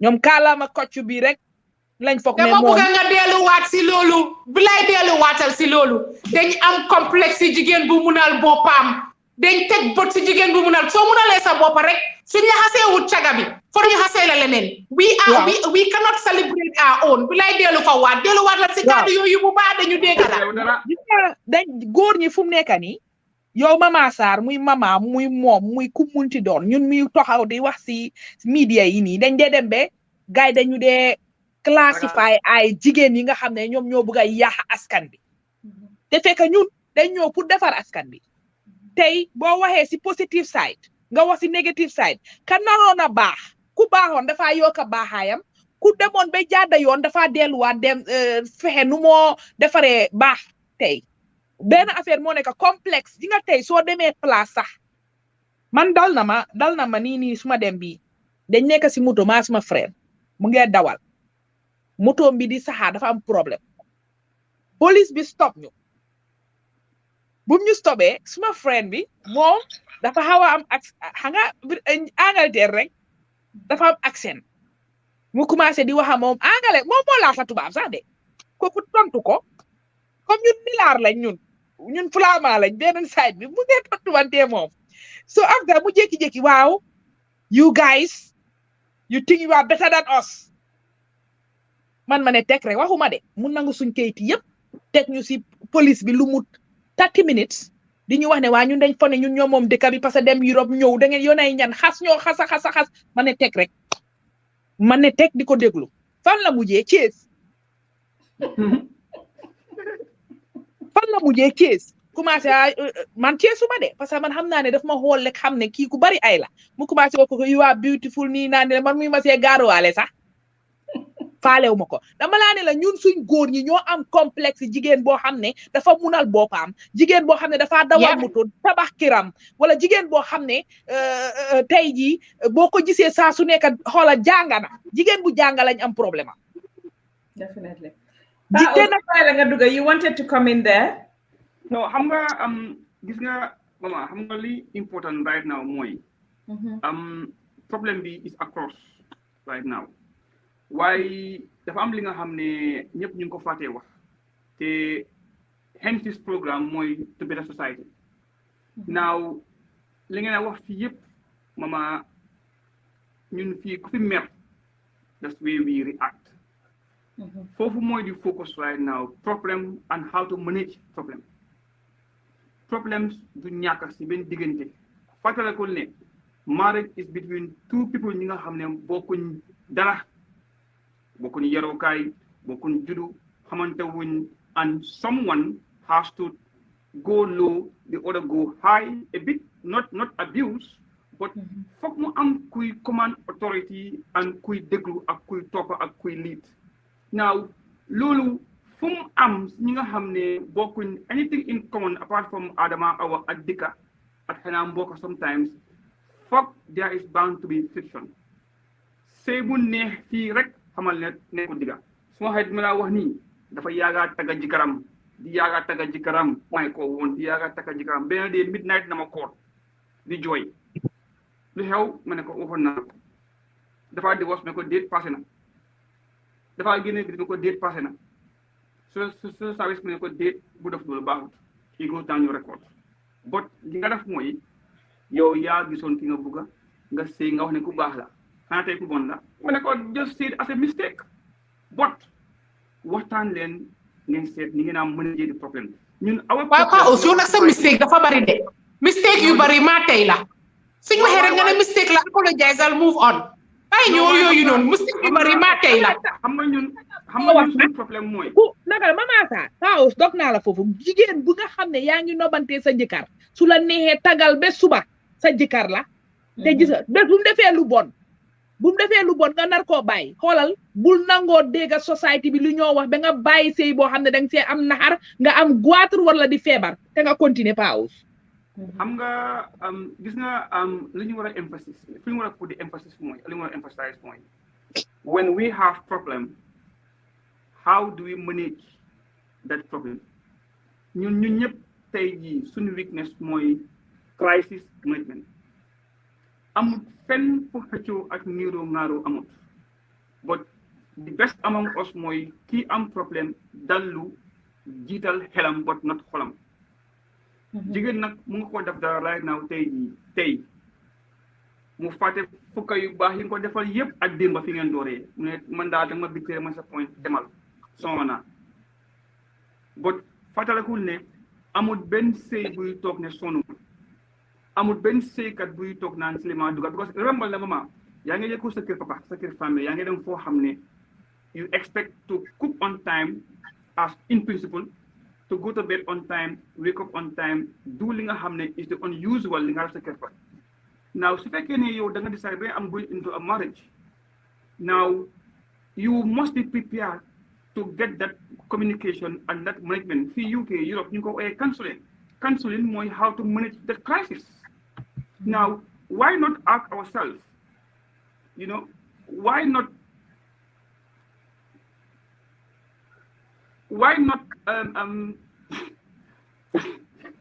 xam naa jàkkuma moo ekkati lii jàkkuma la Paos du rëñ daala kan mooy Zano Williams I speak for myself I represent myself why I am fortunate mama to have friends yi nga xam ne most of them they are single parents or they've been abused in their marriage one of them ma dawal suma mosu dem ba dëkk bu wunu tas ndey sëy ba indi ko suma kër and I gave the advice I called the shots ma call baay na ko papa na ko daal sëy bi tas ko du baax I have this kind of friends yi nga xam ne man yaa ñu ma booleel ay jigéen ay nag jëg bi am solo ay ñi nga xam ne they are single parents ay ñi nga xam ne been abused these are my friends xaw ma lu tax but who knows ndax xëy na we click at some point te loolu mama daf ma jàngal daf ma put away from big trouble bañ na ko man sax if football sax bëgguma ko I don't like it because it's men's thing I don't like it I don't have a time why what I'm saying here right now we are speaking for the common good we are speaking for society we have to come to a conclusion we have to come to a solution bi nga xam ne it fits both parties ñu ñëpp gis amul luñ gisut suñu néegi sëy amul luñ daje suñu néegi sëy muy góor nga muy jigéen nga but we have to also understand the environment that we live in called Europe ku nekkaa ñëw ut si yow jigéen da nga ñëwoon jànga ngay liggéey nga door nga jeexal nga ut si nga am jëkkër ki la takka tamit dafa ñëwoon as a student or holiday visa mu ñëw jànga ngeen stay together right now these are two common hustlers or two students ñu toog bu ko sëy sa dëkk jàmbur now unfortunately the other person has more advantage in the circumstance remember li ma wax de yi sëy Europe ñaari hustler yuy sëy la parce que ku nekk da nga fi ñëw pour sëy si o pour jàng si woon nga fi jëkkër nga toog nga sëy loolu laa wan ne la foofu noonu amul dara lu fa neex dañoo séntu lu fa neex rek mooy yërmande moo faa daw ngeen moo dëkk together because ñaari xosulante sëy boobu noonu man dafa garaaw de léegi sëy nga gis léegi Facebook bi yëpp xool sëy Facebook right now léegi sëy boo gis ñu tax xew-xew bu rëy on social media right now mais ko benn 1 month say boo gis ñëpp di waxantoo right now Instagram right now mais ko 2 months mooy I'm going back to what I said before. Are we ready as men to start a family and to have a home? Are we men ready pour dawal yërmande si ki nga xam ne mooy suma yaayi doom? Are we us or yéen ladies yi jóg pour def ngir yàlla pour wax naa benn time ne leen ne yàlla nekkul di wàcce yonent waaye waliw ñu ngi juddu. Now the question here mooy the emphasis or the question fu nga ko waxee mooy ne ban jigéen mooy jur waliw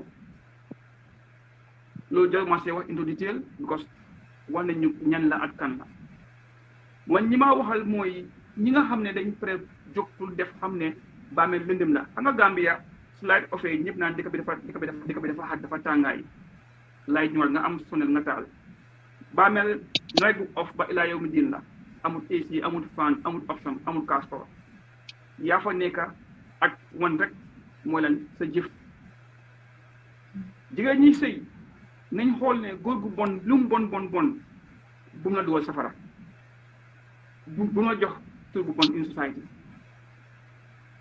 at loo mu di jàng nag at loo mu di am xam-xam bés boo xasee ba dee you will never be called feminist you will never be called a graduate you will be called a new mooy ku néew amuloo benn doole mun loo wax mun response li nga àndal mooy one thing mooy jëf sa baamel ak li nga liggéey àddina amul kenn ku dee ku ne feminist bi dee na or the graduate had died or the doctor had died dañoo wax ne Pa Ousmane had died soo dee pa ñoo niw bi te niw amul solo benn niw duñ ko teg si kaw lal si suuf laa teg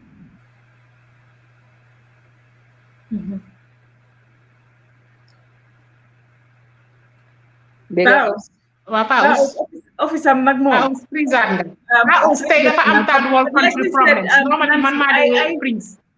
I understand where Pa Ous is coming from but again itamit ben kenn warut a dunda métit sëy kenn waxut ne dafa nekk lem nekk sukur nekk kaani nekk lii waaye itamit nag warta nekk a continuous spiral boo xam ne dangaa sofa loolu moom kenn diklewu ko kenn waaye mama xam nga lu ma dee wax jigéen bu toog beneen dafa tas soo leen demee ba mënatu leen a dem tas definitely yow seen doom yooyu ngeen am ñooñu they are innocent in all of this muy jigéen bi muy góor gi like I said again you have no issue weaponizing those kids against any na góor gi nga ko def na jigéen gi nga ko def man that is my issue te when we're talking about kids fii nii ñuy wax about xale yi ñoo abandon nii most of the time is again yaay abandon doom wala papa abandon doom wala papa tas dem sëyate keneen abandon yaay beeg doom yëpp yaay bi nekk single parent surtout si west bii nii xale yi grow up ak gisuñ father figure gisuñ nit koo xam ne mu ngi leen a lefit ñu dem dugal seen boppa si gang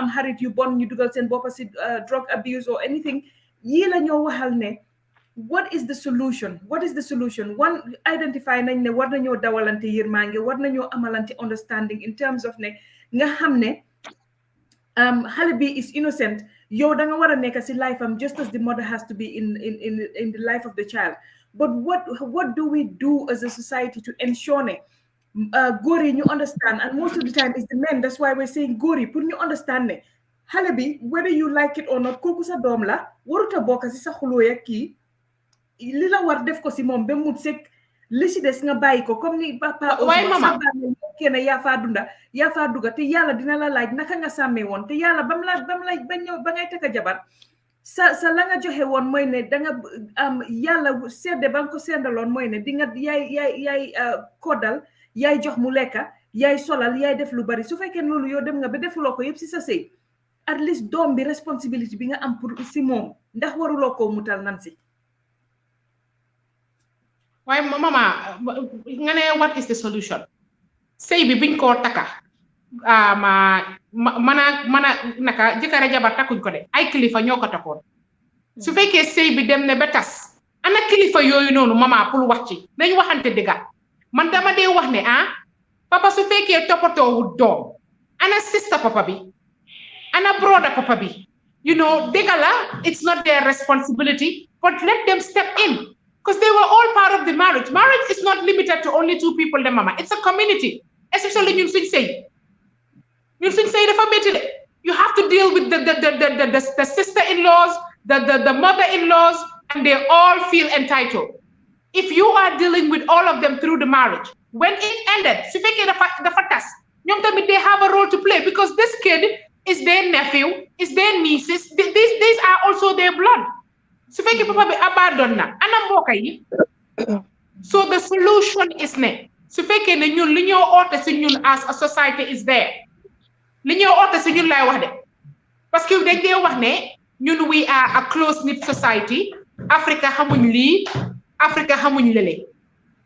Loolu lañ dee wax. Africa xamut lii, Africa xamut lële. But dama realize ne sorry Annette, we apologize. Dama realize ne the most horrible acts happen in our society. Some of the most despicable things that our men do to us.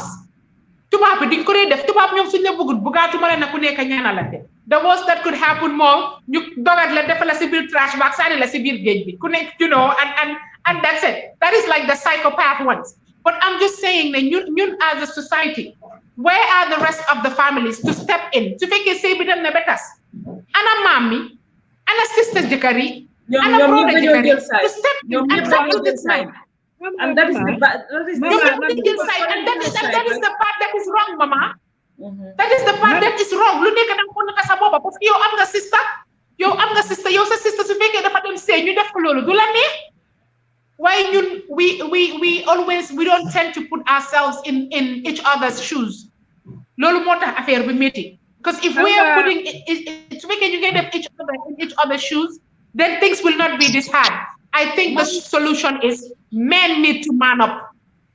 Góor yi toog bañ a toppatoo seen doom yi. These kids are going to grow up, and what will you tell them? You owe it to them. It's not about the woman. Génne leen jigéen ñi si equation bii nii. Góor bu jur sa doom toppatoo wuloo ko sa ñàkk jom la. Góor bu jur doom nga jox ko gannaaw. You have absolutely no right in our society. Yow kenn warul laa suturaal. Parce que doo nit ku baax nañ waxante dëgg.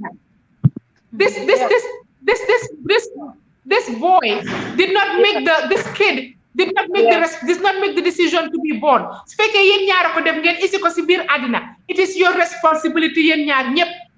Goro yi ak njëkke yi ñun ñëpp njëkke leen ak goro leen. Su fekkee ne mënu leen jàpp si sëy ngeen génne si seen gémmiñ génne si seen loxo. Waaye su fekkee dem ne ba tas soo leen si mënut a wax lu baax ngeen noppi ci wante bu leen gën a add fuel to the fire.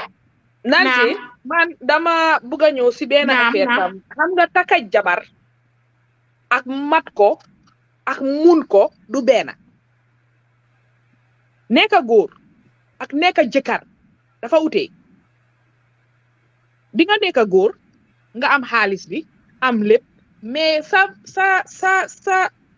tàggat sa brain bi sa xel parewul pour yor jabar parewul pour yor doom am na ñoo xam ne ñu ngi ponkal sa ni ñu war a em waaye parewuñ pour yor naka seen mentalité parewul pour yor jabar du loo xam ne maturity moo des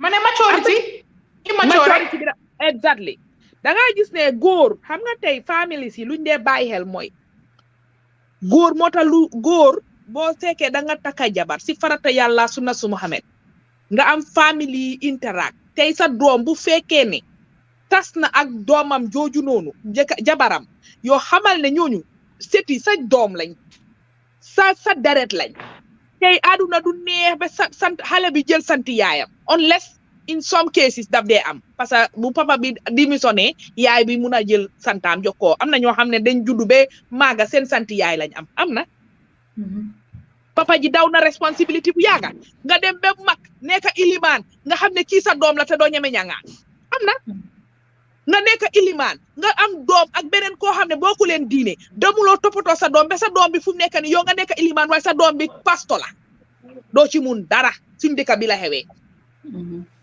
waaye ngay jur doom ngay yong moo tax soo nekkee si time boo xam ne da ngay yong nga nekk ndaw da nga bàyyi xel sa step doom kenn du ko saani doom kenn du ko doom res la ni la yàlla góor ñi gis nga góor ñi dañ dee use benn prétexte boo xam ne su màggee dina ñëw si man am na xale yoo xam ne dañoo màgga faalewuñ la duñ ñëw dafa ne xale yi woon xam nga bañ màggee time boobu noonu dangaa nekk si famille boo xam ne sa maam nga dëkkal sa fase nañ la sa yaay dafaa dellu si family compound nii naa ni la ñëpp nekk si biir kër gi so at the end ñu ngi laa tàggat pour sa papa di won ne sa papa mu ngi fa sa maam sa kër maam a ngi ne maam bi dina ñëw di la seet si ak yooyu loolu amatul fu mu nekk dangaa gis dangaa divorce yow kenn yaay yor sa doom sa yaayi jëkkër jël na rek xoolal jël na tur bu nekk yëkkala ko sa sista jëkkër def la xeexookaay jël xal doom yi sa du bugga xam nga lu tax yeneen saa yi doo dee bugga sa mu toppatoo doomam yi de bi ko yaa ngi xalaat mu toppatoo jarbaatam yi fayal leen school instead of mu fayal doomam yi school mu ngi fayal jarbaatam yi school fàtte sax ne dafa jur doom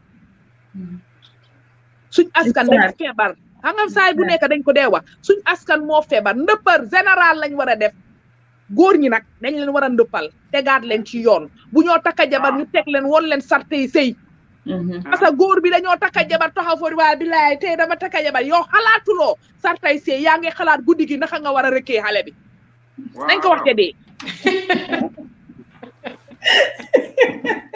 Pa Ous fi mu nekk nii nag moom waxtu bi dab nañu sori nañ sax bugga naa fi mu nekk nii ñu door sori nañ sax si waxtu bi sori nañ sax Pa Ous bugga naa nga ñëw dugg si fi mu nekk nii ñu tëj again liñ doon waxtaanee rek mooy xale yi nga xam ne ndax da nga sëya seen yaay wala seen papa nga abandon leen dem ndax yow da nga sëya nit ku weex kii nga fa ne kii moom kayit rek laa soxla si moom nga am kayit dem wala nga ñëw sax sometimes ndax Gambian bi itamit foog nga gis nga ko mu ngi am kayit mu ñëw holiday nga nax ko mu takala o nga taka ko mu indi la si west bi fii nii nga am sa kayit nga daw ko muy Gambian comme yow nga daw ko dem toppatoo ci sa yeneen soxla dem taka ka nga nopp yow indi ko bàyyi ko moom ak njabootam muy struggle njabootam boobu noonu di gis yow sax fii nii ak sa yeneen njaboot nga indi fi sa yeneen njaboot waaye yow sa njaboot bi nga jura kii doo ko toppatoo doo leen faale doo leen toppatoo doo leen defaral dara loolu la ñoo waxtaanee tey muy indil problème xale yi di leen indil yoo xam ne definitely léegi-léeg daf dee indi yoo xam ne sax si société bi te foog ñu wax ko fi mu nekk nii mënuñoo deny ne xale yu Gambien yi ñu ngi dugga si drugs mënuñoo deny ne xale yi Gambien yi ñu ngi dugga si gangs mënuñoo deny ne ñu ngi rey xale yi Gambien yi fi mu nekk nii te yëpp lu ko waral most of the time soo seetee background bi there's a parent missing single parent moo fa nekk di sofa di def lu nekk benn jigéen buy daw di dem wala dem liggéey wala ñëw tooga defar néegam toppatoo nekk si xale yi tamit wax dëgg ne yàlla munta amee yëpp munta def yëpp yow mi nga xam ne itamit yaa ko jurandoora moom at least nga contribute some way ngeen because ni ñoo wax it takes two it doesn't just take one pour mu lefin gis nga nag suñ demee beneen dañoo tëj rek caller si door di dugga this is the last caller from England ñu jël ko gaaw then ñu def suñ closing go ahead caller Zanu yow seen naa la link bi di asalaamaaleykum maaleykum salaam ñu ngi fine waaye yéen a ngi def programme boo xam ne man foog naa last week or week before last week last jógee mashallah thank you so much you're welcome Mama and team for bringing this on man nag lu ma am pour wax si lii mooy man nii suma booba di wax ak yéen nii I am a victim of this situation man maa ngi doon gisee suma jëkkër for over 10 years génne ko Gambia indi ko Angleterre fii nii jur ak moom ñetti doom sëy bi dem mu dem bàyyi ma ak doom yooyu noonu yëpp man kenn maay daw di duga di daanoo xale yi di literally basically do everything ak xale yi waaye loolu taxut ma try my level best to keep him in contact ak doomam yi waaye dafa mel ni kii dafa bañ a jël that responsibility bi ma demee nag ba realize ne li moo def di ma ko def man doomam yi la ko nekk di def because man génn naa si sëy bi man move on naa maa ngi si yeneen maa ngi dox si yeneen waaye moom mu nekk koo xam ne doomam yi ñoruñ ko man demoon naa ba to a point boo xam ne I literally believe ne kii man lam gënoon a bugga dam doomam yi mu jur mu tax ba buñ divorcé mu jël doomam yi uus leen amatut ak doomam yi benn affaire whatsoever kinda last one bi ma am ak moom xale bi bi mu amee foog naa 2 lañ divorce mu ko léegi xale bi fu mu nekk nii am na 8 si diggante buñ divorcé ak léegi only 3 times lam gis xale boobu noonu te mu ngi dëkk ak xale yi si biir Angleterre bii fii ma dëkk ak moom London amul dara lu mu def génn London yëpp dem ba am Brighton pour muy ñëw seet si doomam siide na koo def dugalal xale yi xaalis daf doon liggéey ma yóbbu ko si nguur bi di génnee si xaalisam bi moom di ma ko fay mu gis ne xaalis bu nguur bi di génnee si wéjisam bi dafa bëri mu bàyyi liggéey because of mu ne parewu pour jox ma 30 sax pour luy war a dem si doomam yi mi ñu génn si loolu mu ne moom dafa def business so from business am boobu noonu léegi xale yi suñ ko koolee mu jël 20 pounds fii dugalal leen 10 pounds fii dugalal leen fala moo em bi ma gisee ne lii du dem te xam naa si tànk yu mu nekk di dox mu ngi amee xaalis bi waaye baru bugul koo jox doomam bi mo get in touch back with nguur bi mu dem under benefit nii la soxoree de si boppam ba soxoree doom mu dem under benefit léegi di ko jox doomam ji mu ne loolu tamit du am mu bàyyi benefit bi completely léegi business bu moo def noonu dafa claim ne nekkul di make any money onto that business so therefore nguur bi amuñ any way of taking money from him so noonu lam ko completely cut off te benn tey de maa ngi naxanteeg moom rek pour mu am a relationship ak doomam bi mu ne moom du ko def li ma wax fii mooy Gambian bi mënuma wax ne is just the Gambian waaye xam nga ñun because si du Gambian yi lañ nekk di séyee si ñoom lañ mën a wax Gambian góor dafa am yenn Gambian góor yoo xam ne dañ soxor boo xam ne foog nañ ne ñoom yéen ñu ngi koo def pour notal jigéen bi fekk defuñ ko pour jigéen bi rek de seen doom yi seen bopp lañ ko nekk di def léegi fu mu nekk nii ñoom foog nañ ne man maa jël xale yi aaye ko seen papa te xalaatuñ ne xale yi seen papa moo bañ a jël the responsibility that he's supposed to be taking and sharing with me so instead now all that blame will come back to me man pare naa pour jël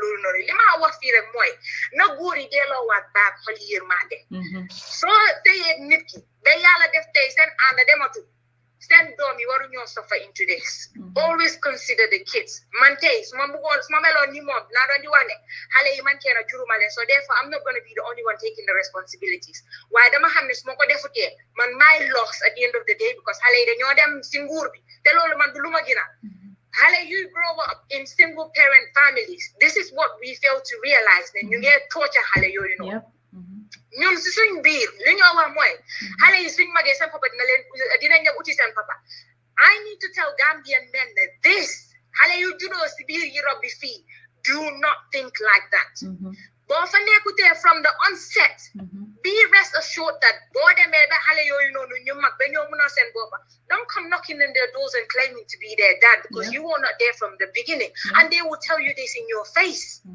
suma doom yi right now dama war a am pour toog gis nga man li ma def décision bi ma am pour make dama war a am pour toog waxtaan ak suma doom yi ma déglu ñoom it seen xalaat ñu wéy ko in and then we work on that this is me involving the kids as a family gi nga bu ma toogee yoo xam ne ñii seen papa ak li moo nekk si Angleterre bi yëpp they want to have a relationship with him but he's not willing to have this relationship with you ma toog ma laajte leen what do you want to do xale ñu ne ma they don't want anything to do with him again ma toogaat laajte leen waat ñu ne they don't want anything to do with them again ma toogaat laajte leen for the third time ñu ne they don't want anything to do with them again ma ne leen ñu block so ñu block ko léegi fu nekk nii mu ngi dem everywhere telling people that he's trying to get hold of his kids I am the one that's denying him his kids ma toog ma gis miss call am ma ne suma doom bu jigéen bi ma ne ko sa papa de mu ngi nii mu ma miss call ma unblock ko nga mën a wax ak moom mu ne ma waaw so excitedly waaye yeneen ñaari ñu ne ñoom duñ wax ak moom yooyu ñaari góor lañ ma ne la okay I have to respect your decision at the end of the day I'm not forcing you to do anything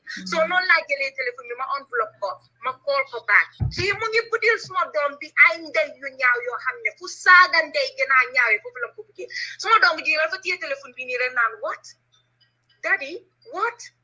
Ma xool ko ma ne ko li xew mu ne ma ne Daddy is cursing me rek mu commencé di bona butam muy jooy ma ne ko ne bul jooy jarut jooy that's how he is you don't have to cry just put the phone down mu teg téléphone ma ne dama ko call suma jëkkër ne ma bu ko call noonu laa jëlee ma send ko text message ma ne ko lu gënoon a rafet xale bi call na la call nga ko amuloo ko man ma call la back ma ne la sa doom dafa bëgg a wax ak yow at least nga wax ak moom si njëkk ak taranga man soo jëlee téléphone man nga saaga ma lu la neex nga wax ma I don't mind While you're hanging she's already vulnerable as she is. No come say because I for a couple of days, we get off the joy.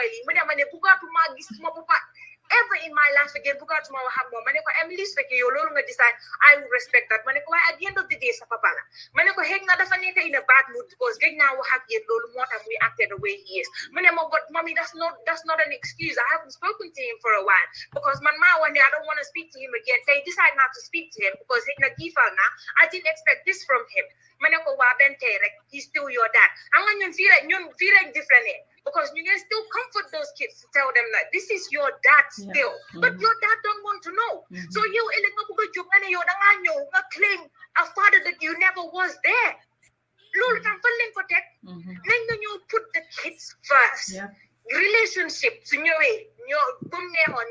They didn't ask to be born into this kind of situation. They didn't at all. So things things. So you must be angry. You can right now I'm talking to you. This big smart cousin Lengray Birmingham feeding Lenkore Simone because of what all of these gangs on the street. Who are these children? They're all single parents from single parents. Anna Papai. Anna Papai in the life of the children. Where are they when the kids needed them the most? Then you take whatever relationship you have with your ex-partners aside. Put your children at the center of their attention. They need it. You don't feed the family. Everybody is crazy as they are. Why are they angry? It's because of the other parent. Where's the other parent?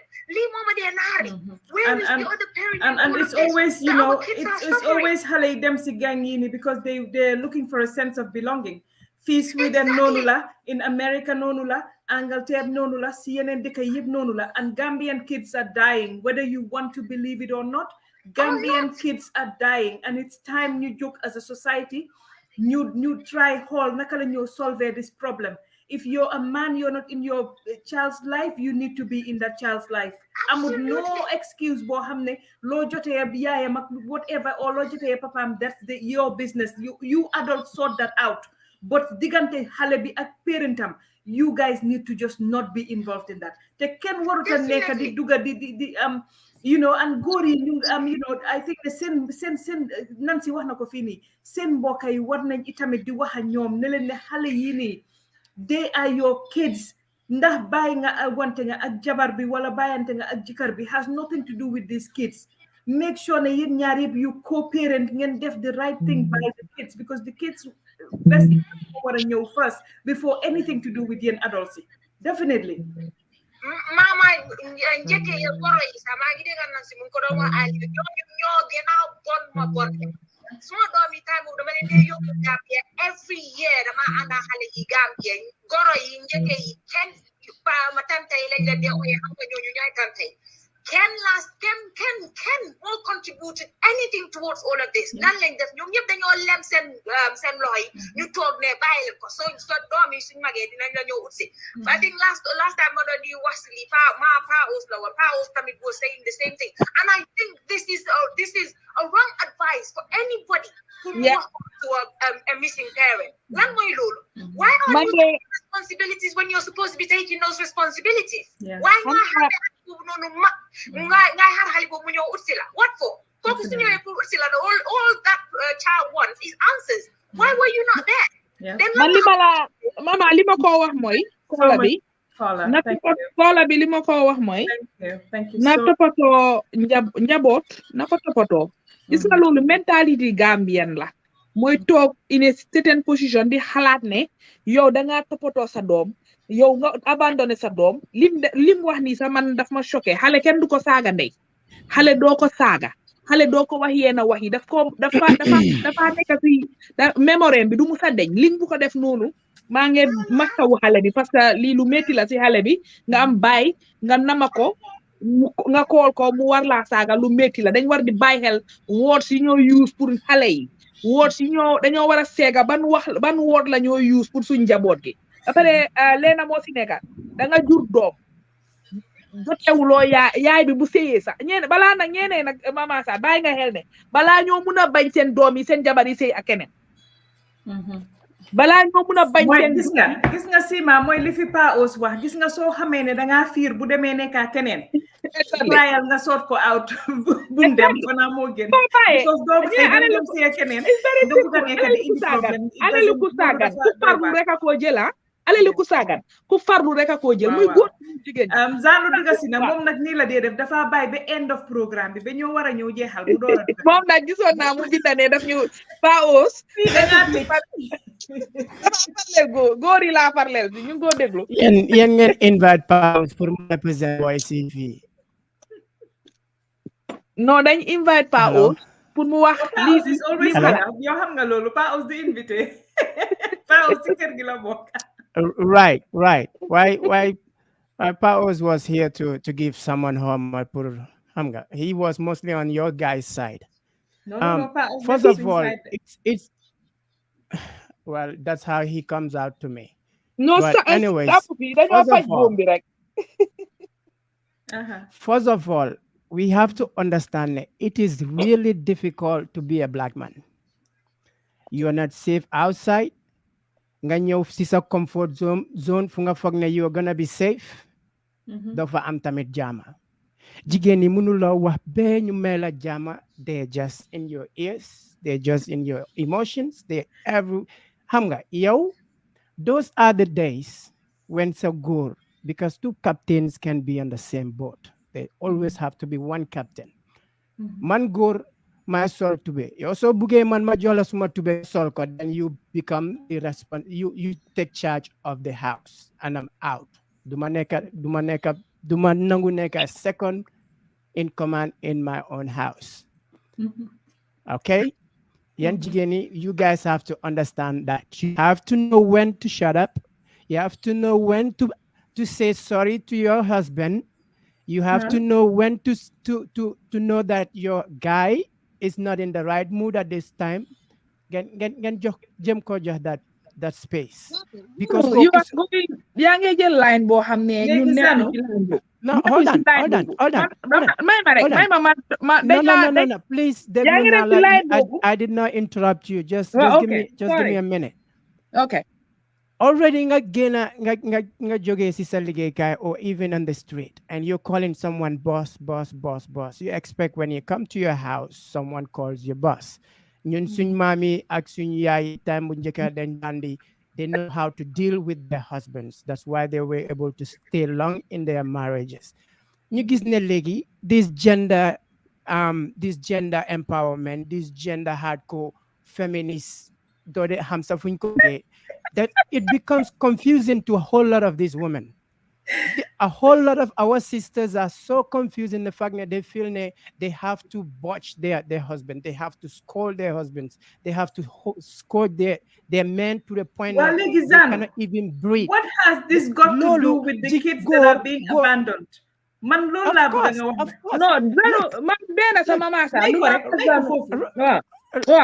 What does that have to do with the topic? Isne góor ak num nekk góor yërëm na jabaram yërëm boo xamante ne am na yenn wax yi daf ko bugg a mbuka du ko mën a mbuka because gis ngeen góor in nature su fekkee ne dafa am this conflict ak moromi góoram wax bi duy bëri it becomes physical. You cannot do that with your lady. Dañ la dee provoke to a point ne it's better you leave because si society buñ nekk if it was in Gambia it's manageable. Amay mboka dinga amay imam people who would come and talk between you guys.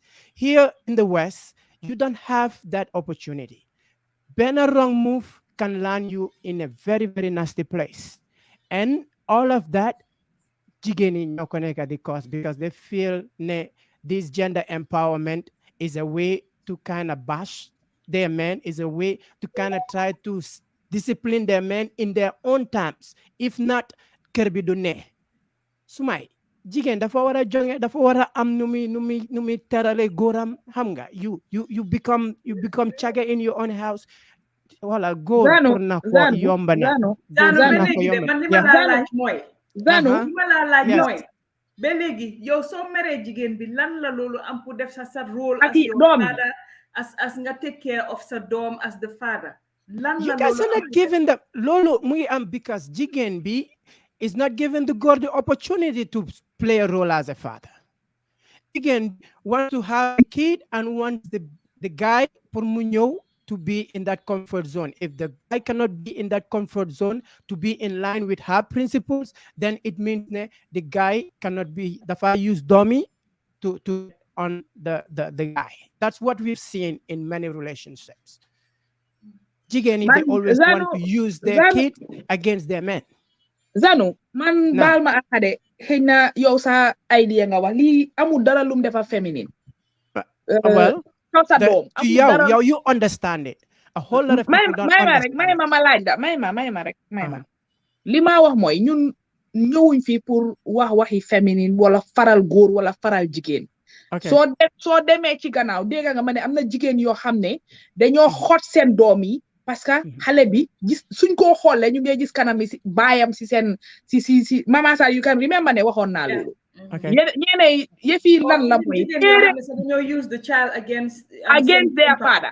ñene ñu ngi use seen doom against their father waaye am na góor yoo xam ne tam bu divorce amee no matter what yaa ngi abandonné sa doom bàyyi ko doo ko call doo ko seet doo dema moom xamuloo sa ban classe la nekk danga dee dem ba fàtte sa xale bi ban classe la nekk te gis nga pour développement ni xale yaay ndey ak baay dañ ci am wàlla muy diine muy suñ social life bokk na si su dee tam si diine bi la dañ la wax nga toppatoo njaboot dañ ko war a toppatoo understand nga dañ ko war a njaboot li nga xam ne dañ ko war a toppatoo su fekkee ne yow dem nga da nga jógee gaam dem si dañ war a toppatoo suñ jëkkër yi dañ war a ji nga suñ demee si jëkkër toppatoo c'est ñaari boor yi fa war a toppatoo suñ jëkkër yi whatever jëkkër dafa war a dëkkoo ji nga am na jëkkër yoo xam ne ñàkk nañ jom ñàkk jom yoo xam ne xamuñ sa seen jabar lu moo fayuñ nekk fayuñ courant dëkkoowuñ dëkkaluñ parce que jeexal nañ tax ci mbedda bi may ma jeexal am na ñoo xam ne jeexal nañ tax ci mbedda bi bu ñëwee seen liñ guddi bu jotee ñu ngi si Facebook bi ñu ngi Thiès ba pare ñu ngi si biti ba fu mu nekk nii seen góor yaa sax dafa jeex dafa expire na góor boobu noonu góor la du góor am na góor yoo xam ne jar nañoo respecté mooy góor gi nga xam ne dëkkoo na jabaram dëkkal na ko respect na ko jox na ko cër góor gi nga xam ne njabootam moom mooy priority si moom waaye góor goo xam ne boo ñëwee nga dangaa xaxataay tapante xale jigéen yi si mbedda bi boo egsee nga mel ni koo xam ne dañ ko reyal saawam na guuxu rasta kanam bi so di yuuxu gis nga yëf yi sëy du jaam jigéen bi du jaam benn diine waxut la ne jigéen jaam la jigéen dañ ne arjana du tax ahdaamil umu xaati ba pare sa arjana soo si jógee sa arjana mu suñ jógee si umu xaati sa yaay waaye dem nañ benn arjana si sa ron tànki jëkkër la nekk loolu dëgg la waaye li tax nga am arjana boobu mooy jëkkër gi nga xam ne dëkkoo na la dëkkal na la toppatoo na la teg na la si yooni siraatal mustaqim bu julli jotee mu jiite am na góor yoo xam ne bu julli jotee sax xamuñ sax nu ñoo jiitee du góor yooyu soo suñoo wax Zanu su ma ñëwee si côté bi nga wax ñun suñoo wax wala di ŋaaña wuñ góor bi nga xam ne dafa diine góor bi nga xam ne dafa toppatoo jabaram góor bi nga xam ne dafa toppatoo ay doomam bari na waaye suñ ŋaañee rek ñu ngi dem si opposite side boo xam ne góor yi nga xam ne defuñ li leen war ñooñu la ñoo ŋaaña waaye góor gi ko def li ko war kooku dañ ko ne gàcce ngaalaama kooku dañ ko ñaanal mu gën a gudda fan gën a wér am na góor yoo xam ne dañ war a jëndal ndëppër général lañ war a def dem ba Dakar aba lébu yi ñu ñoo tegal ñu waaw Sima man xam naa yenn jigéen si Gambia ak si diaspora bi ñoo xam ne jëkkër musu leen a jox dépasse musu ñoo jox dépasse jox leen dépasse jigéen yooyu dañoo liggéey nekk ay jàmbaar di dimbale seen jëkkër yi di taxul ñu ngee tarbiyu seen jëkkër yi taxul ñu ngee suturaal seen jëkkër yi taxul ñu ngee def yëpp li leen war si seen biir kër yi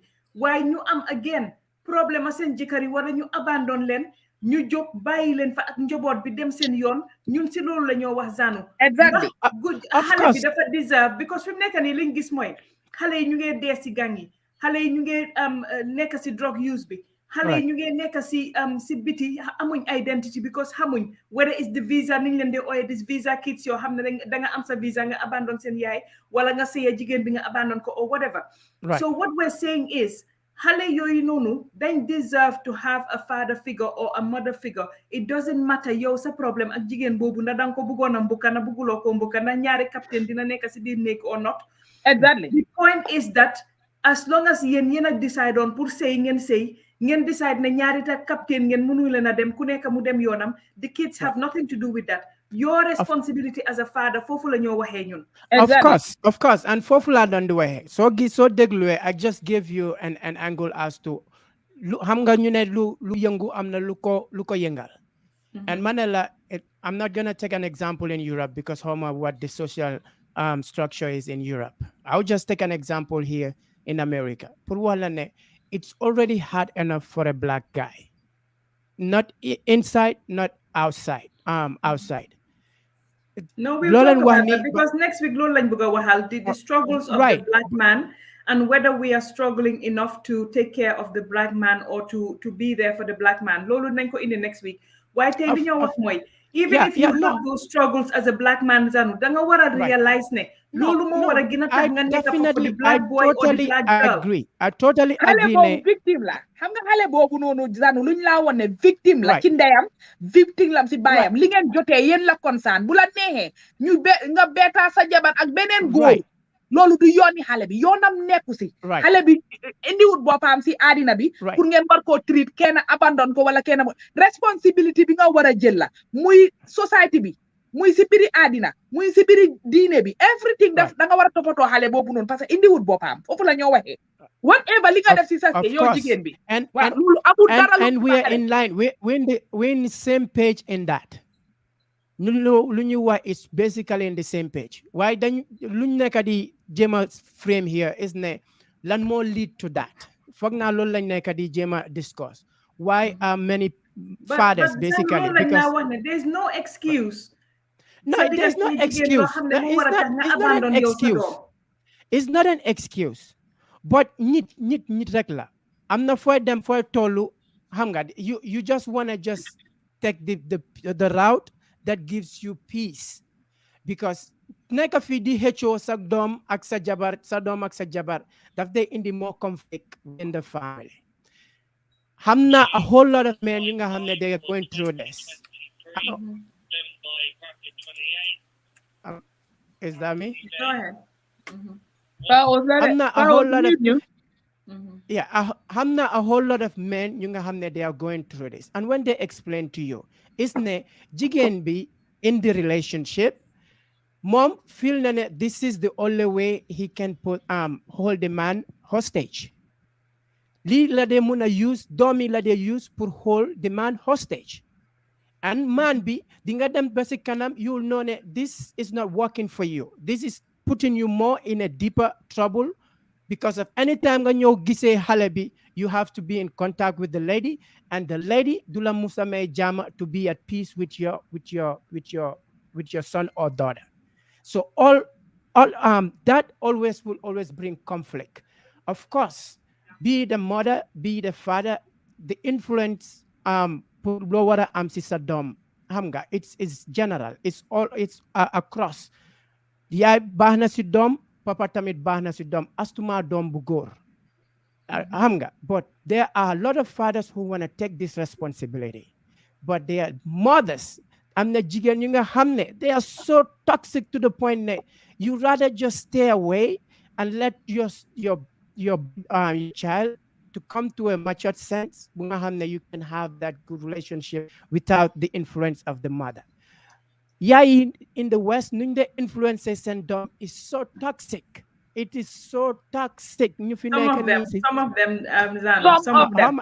Well, we are talking in general terms, and in general terms, is the mothers are so toxic because they are so empowered by the law and the society they lived in. Why giving hard time to these fathers who come and play I'm glad we're getting Sima dugal fofu nonu. I'm glad we're getting another perspective because, like we said, it's a debate and it is toxic. These ladies in the West are toxic. Am na jigéen yoo xam ne muy góor bi muy jigéen bi kenn amul right nga jël xale bi dafa war a am love si baayam am love si ndeyam boka ngeen yar ko together pour mu am a brighter future bu fekkee nag wat nga use sa doom pour bundu xatal papaam wala pour def loo xam ne dangaa merloo papaam foog naa ne loolu dafa warut benn ñaar mooy ne majorité ji nga luwaa bi jigéen yu bari tam dañ dee seet suñ askan seet mbokka seet lu nit ñi di wax ba duñ dem ci luwaa bi Mama Sarr majority of the Gambian duñ dee dem ci luwaa bi because dañ dee bañ ñu xas leen ko ëllëg wala ñu ne sa ndeya sa baaya fi demoon si luwaa bi waaye yeneen saa yi daf dee gën nga dem si luwaa bi ñu lifin leen wone xale bi every 2 weeks dina dem si papaam wala dina dem si yaayam fii fu mu nekk nii ku bëgg a gis sa doom digga nga nekk baay nga bëgg a gis sa doom soo demee si luwaa bi dinañ ko traité nu mu waree muy ñëw ngay ko gis every week and nekkuloo drug addict nekkuloo ko abusive or nothing you will get access most of the time Mama Sarr góor ñi dee démissionné retirement balaa xale bi su xale bi juddoo rek buñ divorcé ñoom retire nañ si yëfi xale bi mooy duñ bugg a su dañ foog ne xaalis bu ndaw booy jox yaay bi xaalis bu ndaw booy jox pour sa doom yi yaay bi nga koo jox te fekk sa doom nga koo jox du yaay bi bu seet ne si account yaay bi la moo def nga joxe ba dee yaay bi sa du ko acknowledge déglu ma wala because xale dafa seer Zanu xale dafa seer Europe mama xam na li ma waroon jaboot la ba doo acknowledge ne baay bi joxe na xale dafa seer yow baay bi benn 200 pounds booy ekkati jox ko benn xale wala 100 pounds booy jox xale bi njëriñu dara xale bi su dee loolu la am lañ soxla du su fekkee loolu la am nag yëpp du xaalis bi Zanu it's not about the money it's not about the money it's not about the money but it's about these are tools tamit that are used against the man Zanu it's not about the money tools yu nga xam ne jigéen ñi ñu ngi fa di naan yow sa baay di joxe dara they putting all of these negative things against the man loolu wax naa ko ba pare if you can hear wax naa ne waru ko fi ba pare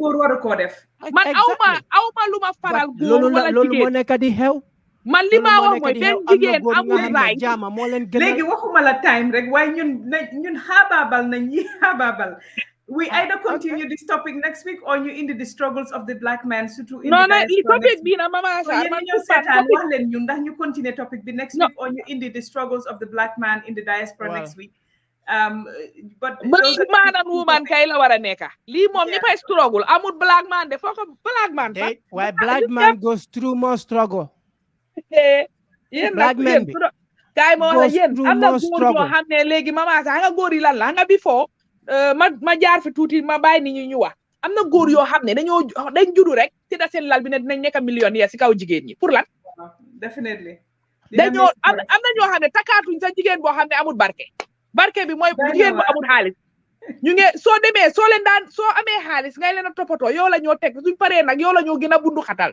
xam nga fii lan yaa ngi dugg ci beneen topic doona moo tax nag topic buy ñëw nii yéen women in the West be very xoolal pour yore sa góor is so easy it's not easy and yéen béji ni gannaaw ngeen am ak béji ni kanam suñ leen xogee si kanam ngeen jam ñu suñ leen bootee ngeen jam ñu góor ji sikka ngeen sikka boo xam ne yéen a raw déggal xalaat boobu da ngeen sikka yow góor ak num am yërmande ak góor num buggee jigéen ñun duñ jam jigéen fen ñun jigéen jaral na Zanu olof laala laakale da sikket ngeen góor yi sikket lañ amuñ bàyyen léegi next week dañoo part 2 léegi nañ bàyyi noonu nañ wax comme li gaay di wax mais na also gold diggers am na men yoo xam ne dañoo ñëw wéeru but like we said dinañ continue the topic next week Paos Zanu do you want to close wax ñu sa closing remarks ñu close next week dinañ teel a dugga debate bi tar ñu continuer waxtaan bi man daal li ma close mooy maa ngi nuyu ñëpp di wax ne maa ngi wax bépp jigéen boo xam ne yaa ngi dem through parce que man def naa ko man suma bos mu tudd 1 month sax xaw naa dee benn 1 week la ma dal maa ngi mel ni safara laa nekkoon te single mother laa ba tey waa alhamdulillah ona sanga waaye maa ngi masaw képp koo xam ne ngay góor ngay jigéen yaa ngay jaar ci single parent maa ngi lay masaw di la wax ne nga muñ ba pare góor ñi nga xam ne tey jii yaa ngi maa déglu sa doom géej nga koo dégg xëy na 1 year wala géej nga koo dégg wala 6 months wala da nga mere yaayam wala da nga anything against yaayam ngeen toog ngeen waxtaan ngeen xam ne xale bi deserve pour nga abandonné ko xale bi indiwut boppam si àddina bi te tam ñun jigéen ñi tam nañ bàyyi di use suñ doom yi as a instrument pour merloo sa góor yow bi nga sëya góor bi neexoon na trop ba doom juddu si waaye doom bi indiwut boppam yàlla moo leen ko jox kon ngeen saama ko man fa laay em asalaamualeykum. Thank you, Sima. Nancy mu ngi Gambia so xaaral Zanu Nancy duga mu close ba pare ñun boy si door a close man ma close. Nancy moo dugal nii xam nga ne show bi du jeex Nancy mu ngi ñëwaat indi beneen waa fii. yow Zanu show bi nag jeex na dama soona. dama soona teg si suma doom bi dafa fi mu ma yàlla amut. So I am like trying to make it dinner. Get off the screen. You cannot get on, Zaid. Not right now. Give mommy 5 minutes, okay? 5 minutes and I'm done. Thank you for watching as usual. Thank you for tuning in on Fridays as usual. I know sometimes we do offend people, and that's not our intention. Mandama, they always want the reason why when we have these discussions, I tend to use myself as an example and talk about my own story. It's just so that people will understand that this show, we're not here to make anybody feel bad, that these are issues that we have lived ourselves and we have experienced. And you know, and I'm sure a lot of people look at me like, she's young. What does she know about all these issues? And as young as I am, I have, and I don't even think I am, I've lived a life that most people will be in their 50s and they wouldn't even live. So my wa to the fathers, man dama believe ne jigéen ñi ñun suñ teñ lay li kàttan lañ dee def. We put in 100% of ourselves. To the dads who are out there, who are not in your kids' life for whatever reason, gestu leen ngeen dellu si. These kids are innocent in all this. Ak nuko as nuko sister bi waxee rek neexoon na fi benn time ba doom juddu si. So this kid should not be punished for whatever transpired between two parents. They are innocent, and I think for the welfare of the child, every parent should do what is best for the kid. And I know it's hard, especially suma moromi jigéen. When a man puts you through certain things, it is extremely hard for you to remove your emotions and put your child's emotion at first and do what is best for the kid. And unless this man is abusive or toxic, I say try your level best. It's always best for the child to have both parents involved. And if you've done your level best and this other parent just doesn't want to be part of it, hey, you move on and you chug along, and I guess just wear the single mom armor and mama and I were here to carry on the load with you. Those who are out there who have sent me messages, you're silent and you said you cannot call, you cannot comment. I had your cries, I've lived it, I know what you guys have been through. My heart is with you. I have lived it. It's not easy. It's very nice for us to come sit on this platform and doll up. And sometimes I pinch myself and I'm like, how the hell did I do it? And I'm telling you, there's light at the end of the tunnel.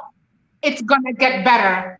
And you will, your time dinga am bis nga tok nga diko waxtane. Kuma waxon ne man dina tok ba di waxtane what I've lived, I'll be like, that's a lie. Because believe me, I could not see any light at the end of the tunnel.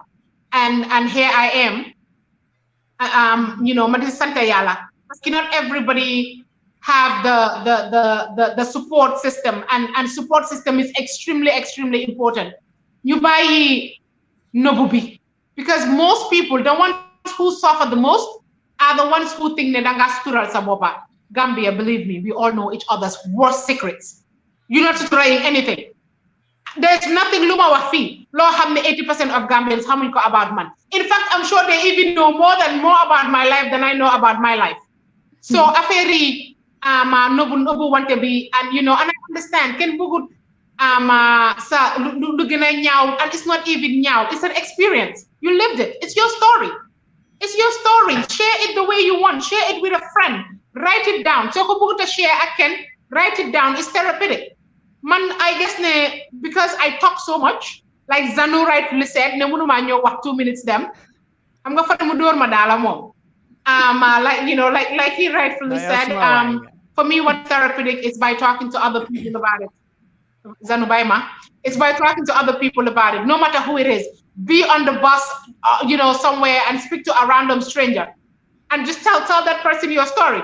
I remember I traveled in the middle of my storm, and I'm sitting on a train with a random stranger. Mind you, I spent the 30 minutes ride and told this human being about my whole life. I remember I felt so much better when I got off that ride. I'm sure Koko Momuginan, who is this person? And she needs a real therapist. What that person didn't know is in that day, that person was my unpaid therapist free of charge.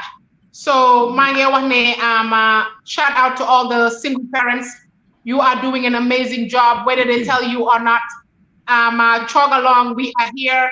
You can contact the Linger team anytime, any day, whatever support you need. Even if we cannot give it, I am extremely good at raising funds. Maybe I shouldn't say that before people start contacting me. But anybody who is in distress, we will try our level best and help you. Have a good night. Thank you for tuning in, and see you tomorrow. Bye. Yes, tomorrow we have an analysis of what happened during the elections and what our thinking or our analysis is about what went wrong and what went right, etc. So I said, turn the speakers on, mommy. Let me tell my wife to end the show. Mama, did you hear? Yes. He said, turn the speakers on. Let me tell my wife to end the show.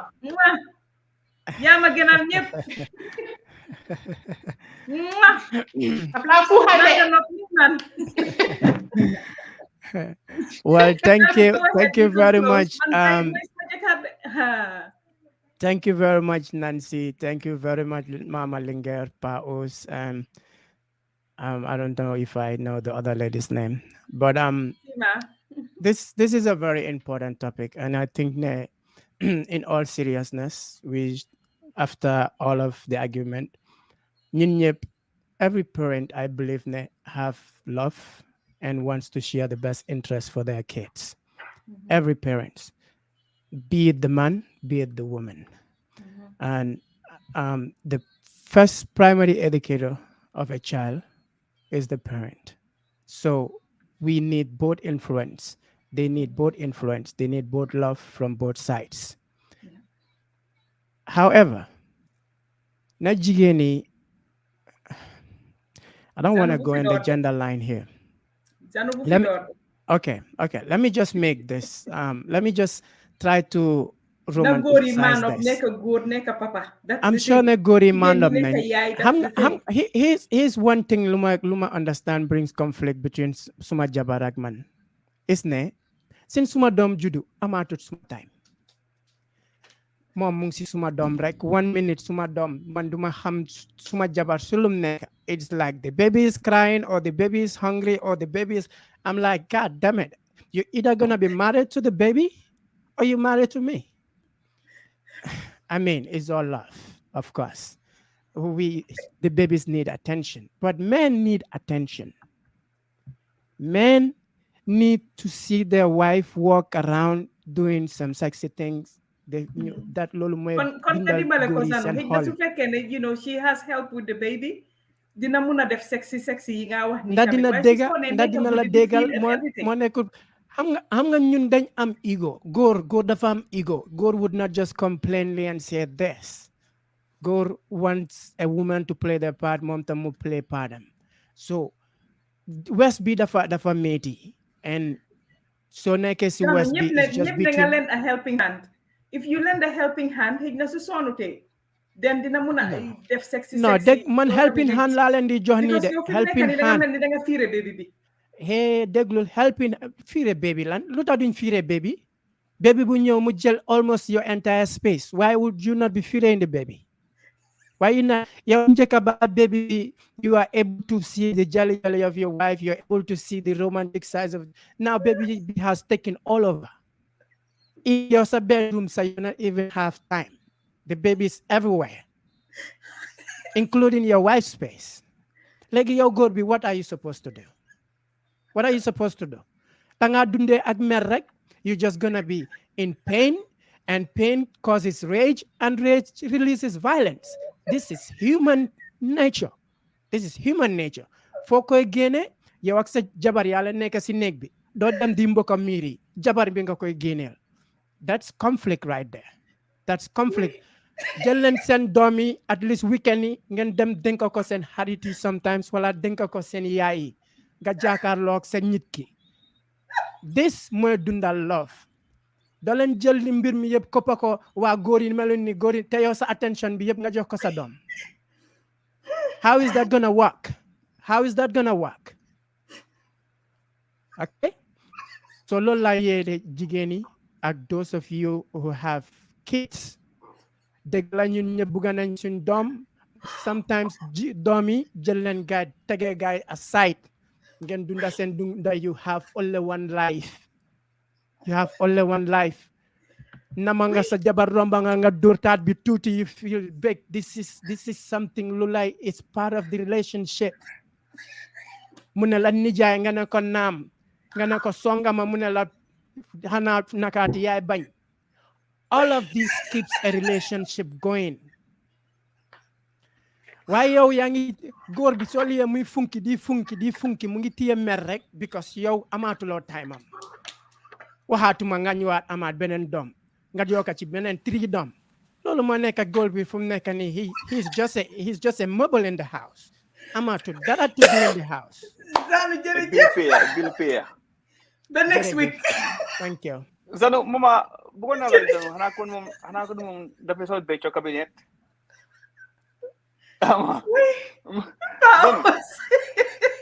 Zanu ndax dafa sol becco cabinet. Why? Man mënatuma ree. Di lay tan wa. Moom daal moom doom di la fiire. Mo problème. Wow. Te on a serious note. Digala ñu ne sëy na neex su doom bare sax love daf dee wàññi ko waaye attention bi all is on the children foofu noonu nag na sëy di amee nag. Mooy sanu lu moo complain noonu and I know the feeling. So I say ba ka nga am xale yu mag xale nga am xale bu am 1 2 3 years sop rek I want to sleep with daddy I want to sleep with mommy rek dañoo wax so Zanu we share the feeling waaw waaye mun naa moo tax nag am ñaari jabar baax nag waaw you know but on a serious note di wax ñëpp rek yow moom yow day advocate ñaari jabar rek te yow toog foofu noonu nga bañ a tëj rek ñu dem man maa ngi dama woon xaar baro win waaw léegi waaye pour ci gàttal di wax ñëpp rek jërëjëf suma jigéen ñu baax yi ñoom Fathia ba pare tey diga tey Anita man suma jox tey lady of the moment tey moom la because she came in outright te reveal li nga xam ne tey ñu bari ñu ko naan xëy waaye ngay wax lii waaye ñun as advocate and activist this is what we do. We What one did you want me to use for this one? anyone? What project? Yeah. Do one. Yeah. So léegi wax ji mooy ak jigéen boobu noonu ko doon call noonu right now me ne ko am na li mu wax léegi right now waaye am na li mu waxoon man ko déglu man taxu ci ànda because ñun fi Europe dañ jël suñu doom waaye dañ leen dee laaj yaa jur sa doom give them the direction digala they need to have some degree of independence to make a decision themselves waaye dafa am ci nga xam ne yow yaay or papa yaay wax gaay def leen li is in their best interest. You are not looking at what they want now, you are looking at the future. So jigéen boobu koloon noonu right now woon na bañ na ñaaka laaj xale yi ndax boo ngeen a wax seen fa léegi dañuy wane fen bi dafa sa moo gën digga gu yaaxa so te every single time ñun lu ñu wax rek mooy defar ñun we could say anything we want in here but let's remember ne ñun dañoo dem bàyyi fi suñu doom and we are trying to give them the best possible life possible now. We are trying to lay a foundation so that ñun suñ demee they can fit in society. Lulu soo koy def nga wan leen ne léegi-léegi yu bëri is asking you how do you feel or noo ko bëggee it's not ñun nekku ne ñun lu leen yaree ñun Gambia or Banjul woon bokk ñun dañu naan suñ yaay daan téye banta suñ papa yi. One would disagree that loolu is no more the case now, but let's look at ñun at suñ doom yi tey right now. Yow maa ngi di ko Angleterre ma demoon suma kër suma doom yi wax mu ne amuñ choice de, but everything certain decisions yi nga xam ne dafa reflect on their lives I take it. du ma dee laaj tey loo bëgg a lekka su ma yow tey dafa yegu wala xëy loo bëgg a lekka ma ne ko dañ yaa ngi ko jox choice te su ma waxee li mu bëgg yow amuloo ko you cause problem. Now you give these children what you have, you tell them what is the best for them, because xale yi li ñoo xool si biti ak li ñoo xool si internet bi léegi nii is different. They can make their choices based on what they're going to learn outside. So yow si kër gi right now all you need to do mooy wax leen definitely more the right thing, but asking them, you are giving them a choice to say yes or no.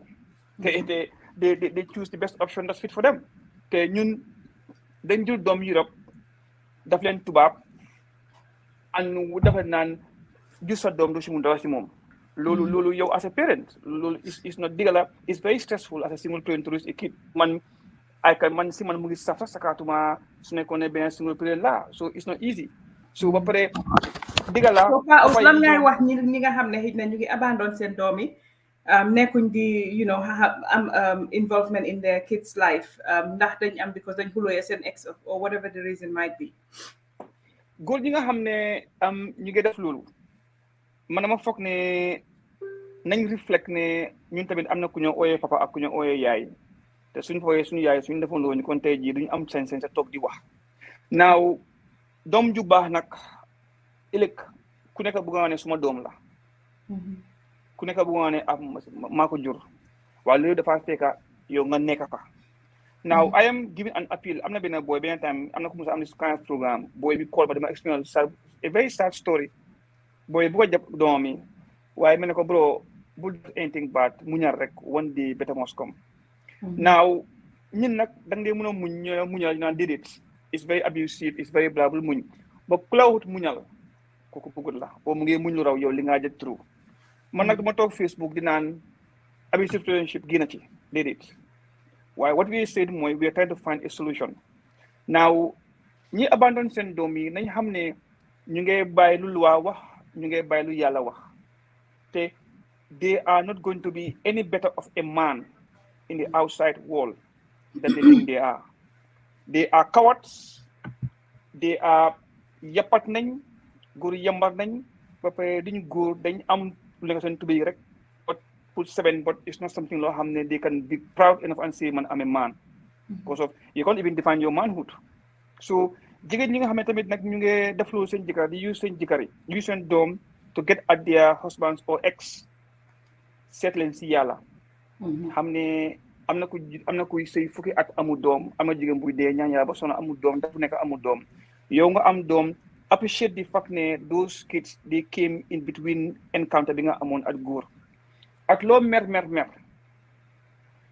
mooy nooy doomi adama képp ku mer rek yow da nga def nga xam ne da nga rëccu yónte bi soo gisee bu ko yaa di yónte bu ko yaa di yónni the first thing li ñu kaa def mooy dem génne xolam bi raxas ko génne lépp li nga xam ne daf ko merloo parce que damay amoon soo meree rek you are no longer a human being you are no longer a julit te nit ku mer ki gën si ñun mooy kiy mer te di baale ak di jéggale ak di faate daf lay métti nag léegi ma toog fii mais muñal parce que xawma li nga dunda waaye muloo am lu métti dan li nga dunda before problems do happen and they are one off danga ko de mën a go through therapy but am na loo xam ne moo gën therapy tamit always sooy jàppa di julli dafay oyofal sa xol always sooy déglu waare nga ñoo xam ne jàppa julli oyofalut seen xol de kon kooku nekku julit bokku ci human race kooku du dara mama kooku is only a physical soul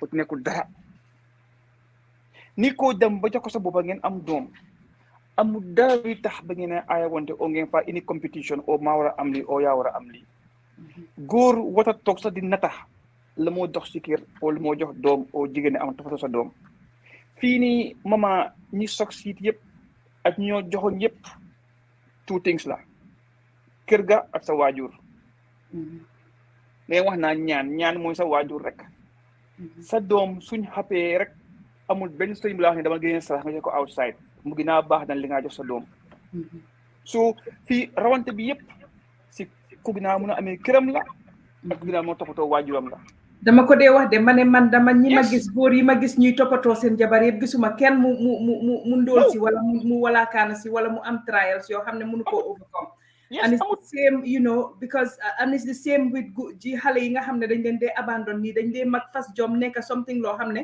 yow jigéen bi wala yow góor bi yaay ñëwati daw seen gannaaw ne waaw suma doom la because Olof Njaay day wax lu sotti am borom so nañ dee bàyyi xel si loolu torop nañ bàyyi xel fi am na ku wax léegi naan some people are born evil nobody is born evil ni ko dunda képp ku juddu sa jooy bi nga ñi kaa jooy bi la dóoree jooy boobu seede yàlla la so nobody is born wicked no one is born bad no one is born evil so li ma final advice ni fi rek mooy nañ bàyyi xel dellu si liñ gëm te dellu si ne that was a good time te problème mënut a ñàkk but hey I'm not a counselor de duma imam de but I do talk to people yi nga xam ne they have this problem ñoo dëkk su ki nga xam ne anybody have an issue yi nga xam ne you don't know where you're going you can call any of us here ñu waxtaan as a peer. The government will never give you the right solution that you need. What they want is, or council see, the more foster kids they get, the more funding they can get from central government. It's a business and it's political. The policies they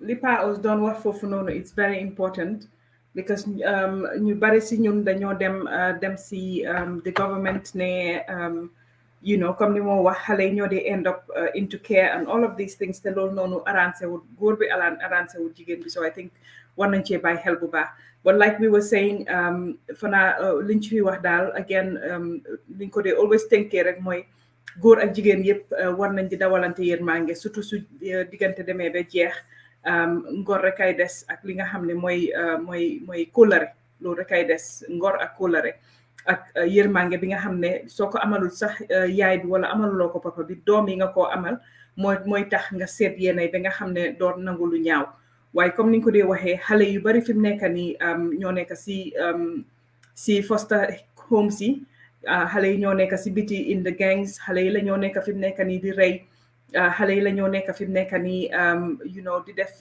nekk si drug abuse and all of these things and we as a society dañ am pour xam ne lii menace bi nii fi mu nekk nii dugal na itamit si Gambian society bi te mu ñoo affect and we have to talk about it ñu waxtaan ko ñu ut si solution ñu jéem a ut ñu ñoo téyewante ñu yar suñ doom yi jàppale suñ doom yi ba nga xam ne dinañ leen mun a muccal si li nga xam ne moo nekk di xew fi mu nekk nii and this is why we have these conversations so ñu ngi leen a ñaax yéen ñëpp next week dinañ continuer conversation bi fii nii on Linguère Post di thank panelists yi as usual Sima Zanu and you know Zanu daf dee ñëw wax fon ak yooyu noonu but I think ne itamit message am daf dee resonate ak message am tamit daf dee nekk lu am solo pour ñu xalaat ko because ñu bari si ñu ni tamit ñu ngi overtake li ñuy overtake mooy liggéey bi mooy liggéey kër bi liggéey si biti nekk si xale yi nekk si njaboot bi ba nga xam ne itamit comme moom ni mu ko waxee he just feels neglected so nañ si bàyyi xel si loolu itamit xool waaye li ñoo wax góor yi si loolu tam mooy ne boo jàppee fii jigéen bi jàppa fii su ko defee dafaa gën a yomba pour li nga xam ne mooy ngeen mun a def li nga xam ne mooy yóbbu sëy parce que sëy ñaara ko amee du jigéen bi rek suñ ne jigéen dafaa jonge dañ ne góor bi tam dafaa jonge suñ ne jigéen dafa war a toppatoo kiram góor gi noonu la war a toppatoo kiram so yéen soo leen déedéet yëpp bàyyi ko góor gi ne jigéen bi ne waaw moom mu ngi si xale bi mu ngi si lii parce que bu nekkutee si xale bi kenn du nekk si xale bi so she has no choice but to look after the child so nañuy try as much as possible di def li nga xam ne mooy di dimbalante si biir kër yi sëy yu bari ñu ngi tas si diaspora bi ñàkk a dimbalante ñàkk a dawala yërmande moo ko dee tas am yu bari su fekkoon ne boot góor bi ak jigéen bi amante nañ tuuti yërmande rek di jàppalante ni ko noonu xëj na sëy yooyu noonu tey duñ tas so nañuy seet xale yi whatever our personal issues with ñu génne si xale yi ñu try li ñoo def pour make sure ne like we said ñu aar xale yi iir xale yi make sure ne ñu toppatoo leen ba nga xam ne li nekk di xew fii nii dinañ try as much as possible ñu mucca si di leen wax jërëjëf pour déglu bi next week dinañ ñëw ñu continuer waxtaan bi dinañ fi ànd ak same panel ñoom Sima dinañ ñëw Zano dinañ ñëw Pa Ous Nancy Essa will be back, Essa Gay, so moom tamit dina ñëw bokk si panel bi comme niñ ko dee defee indi waxtaan bi nga xam ne moom lañ ci dee indil di leen wax yéen mi ñoo seetaan on YouTube, yéen mi ñoo seetaan on Facebook.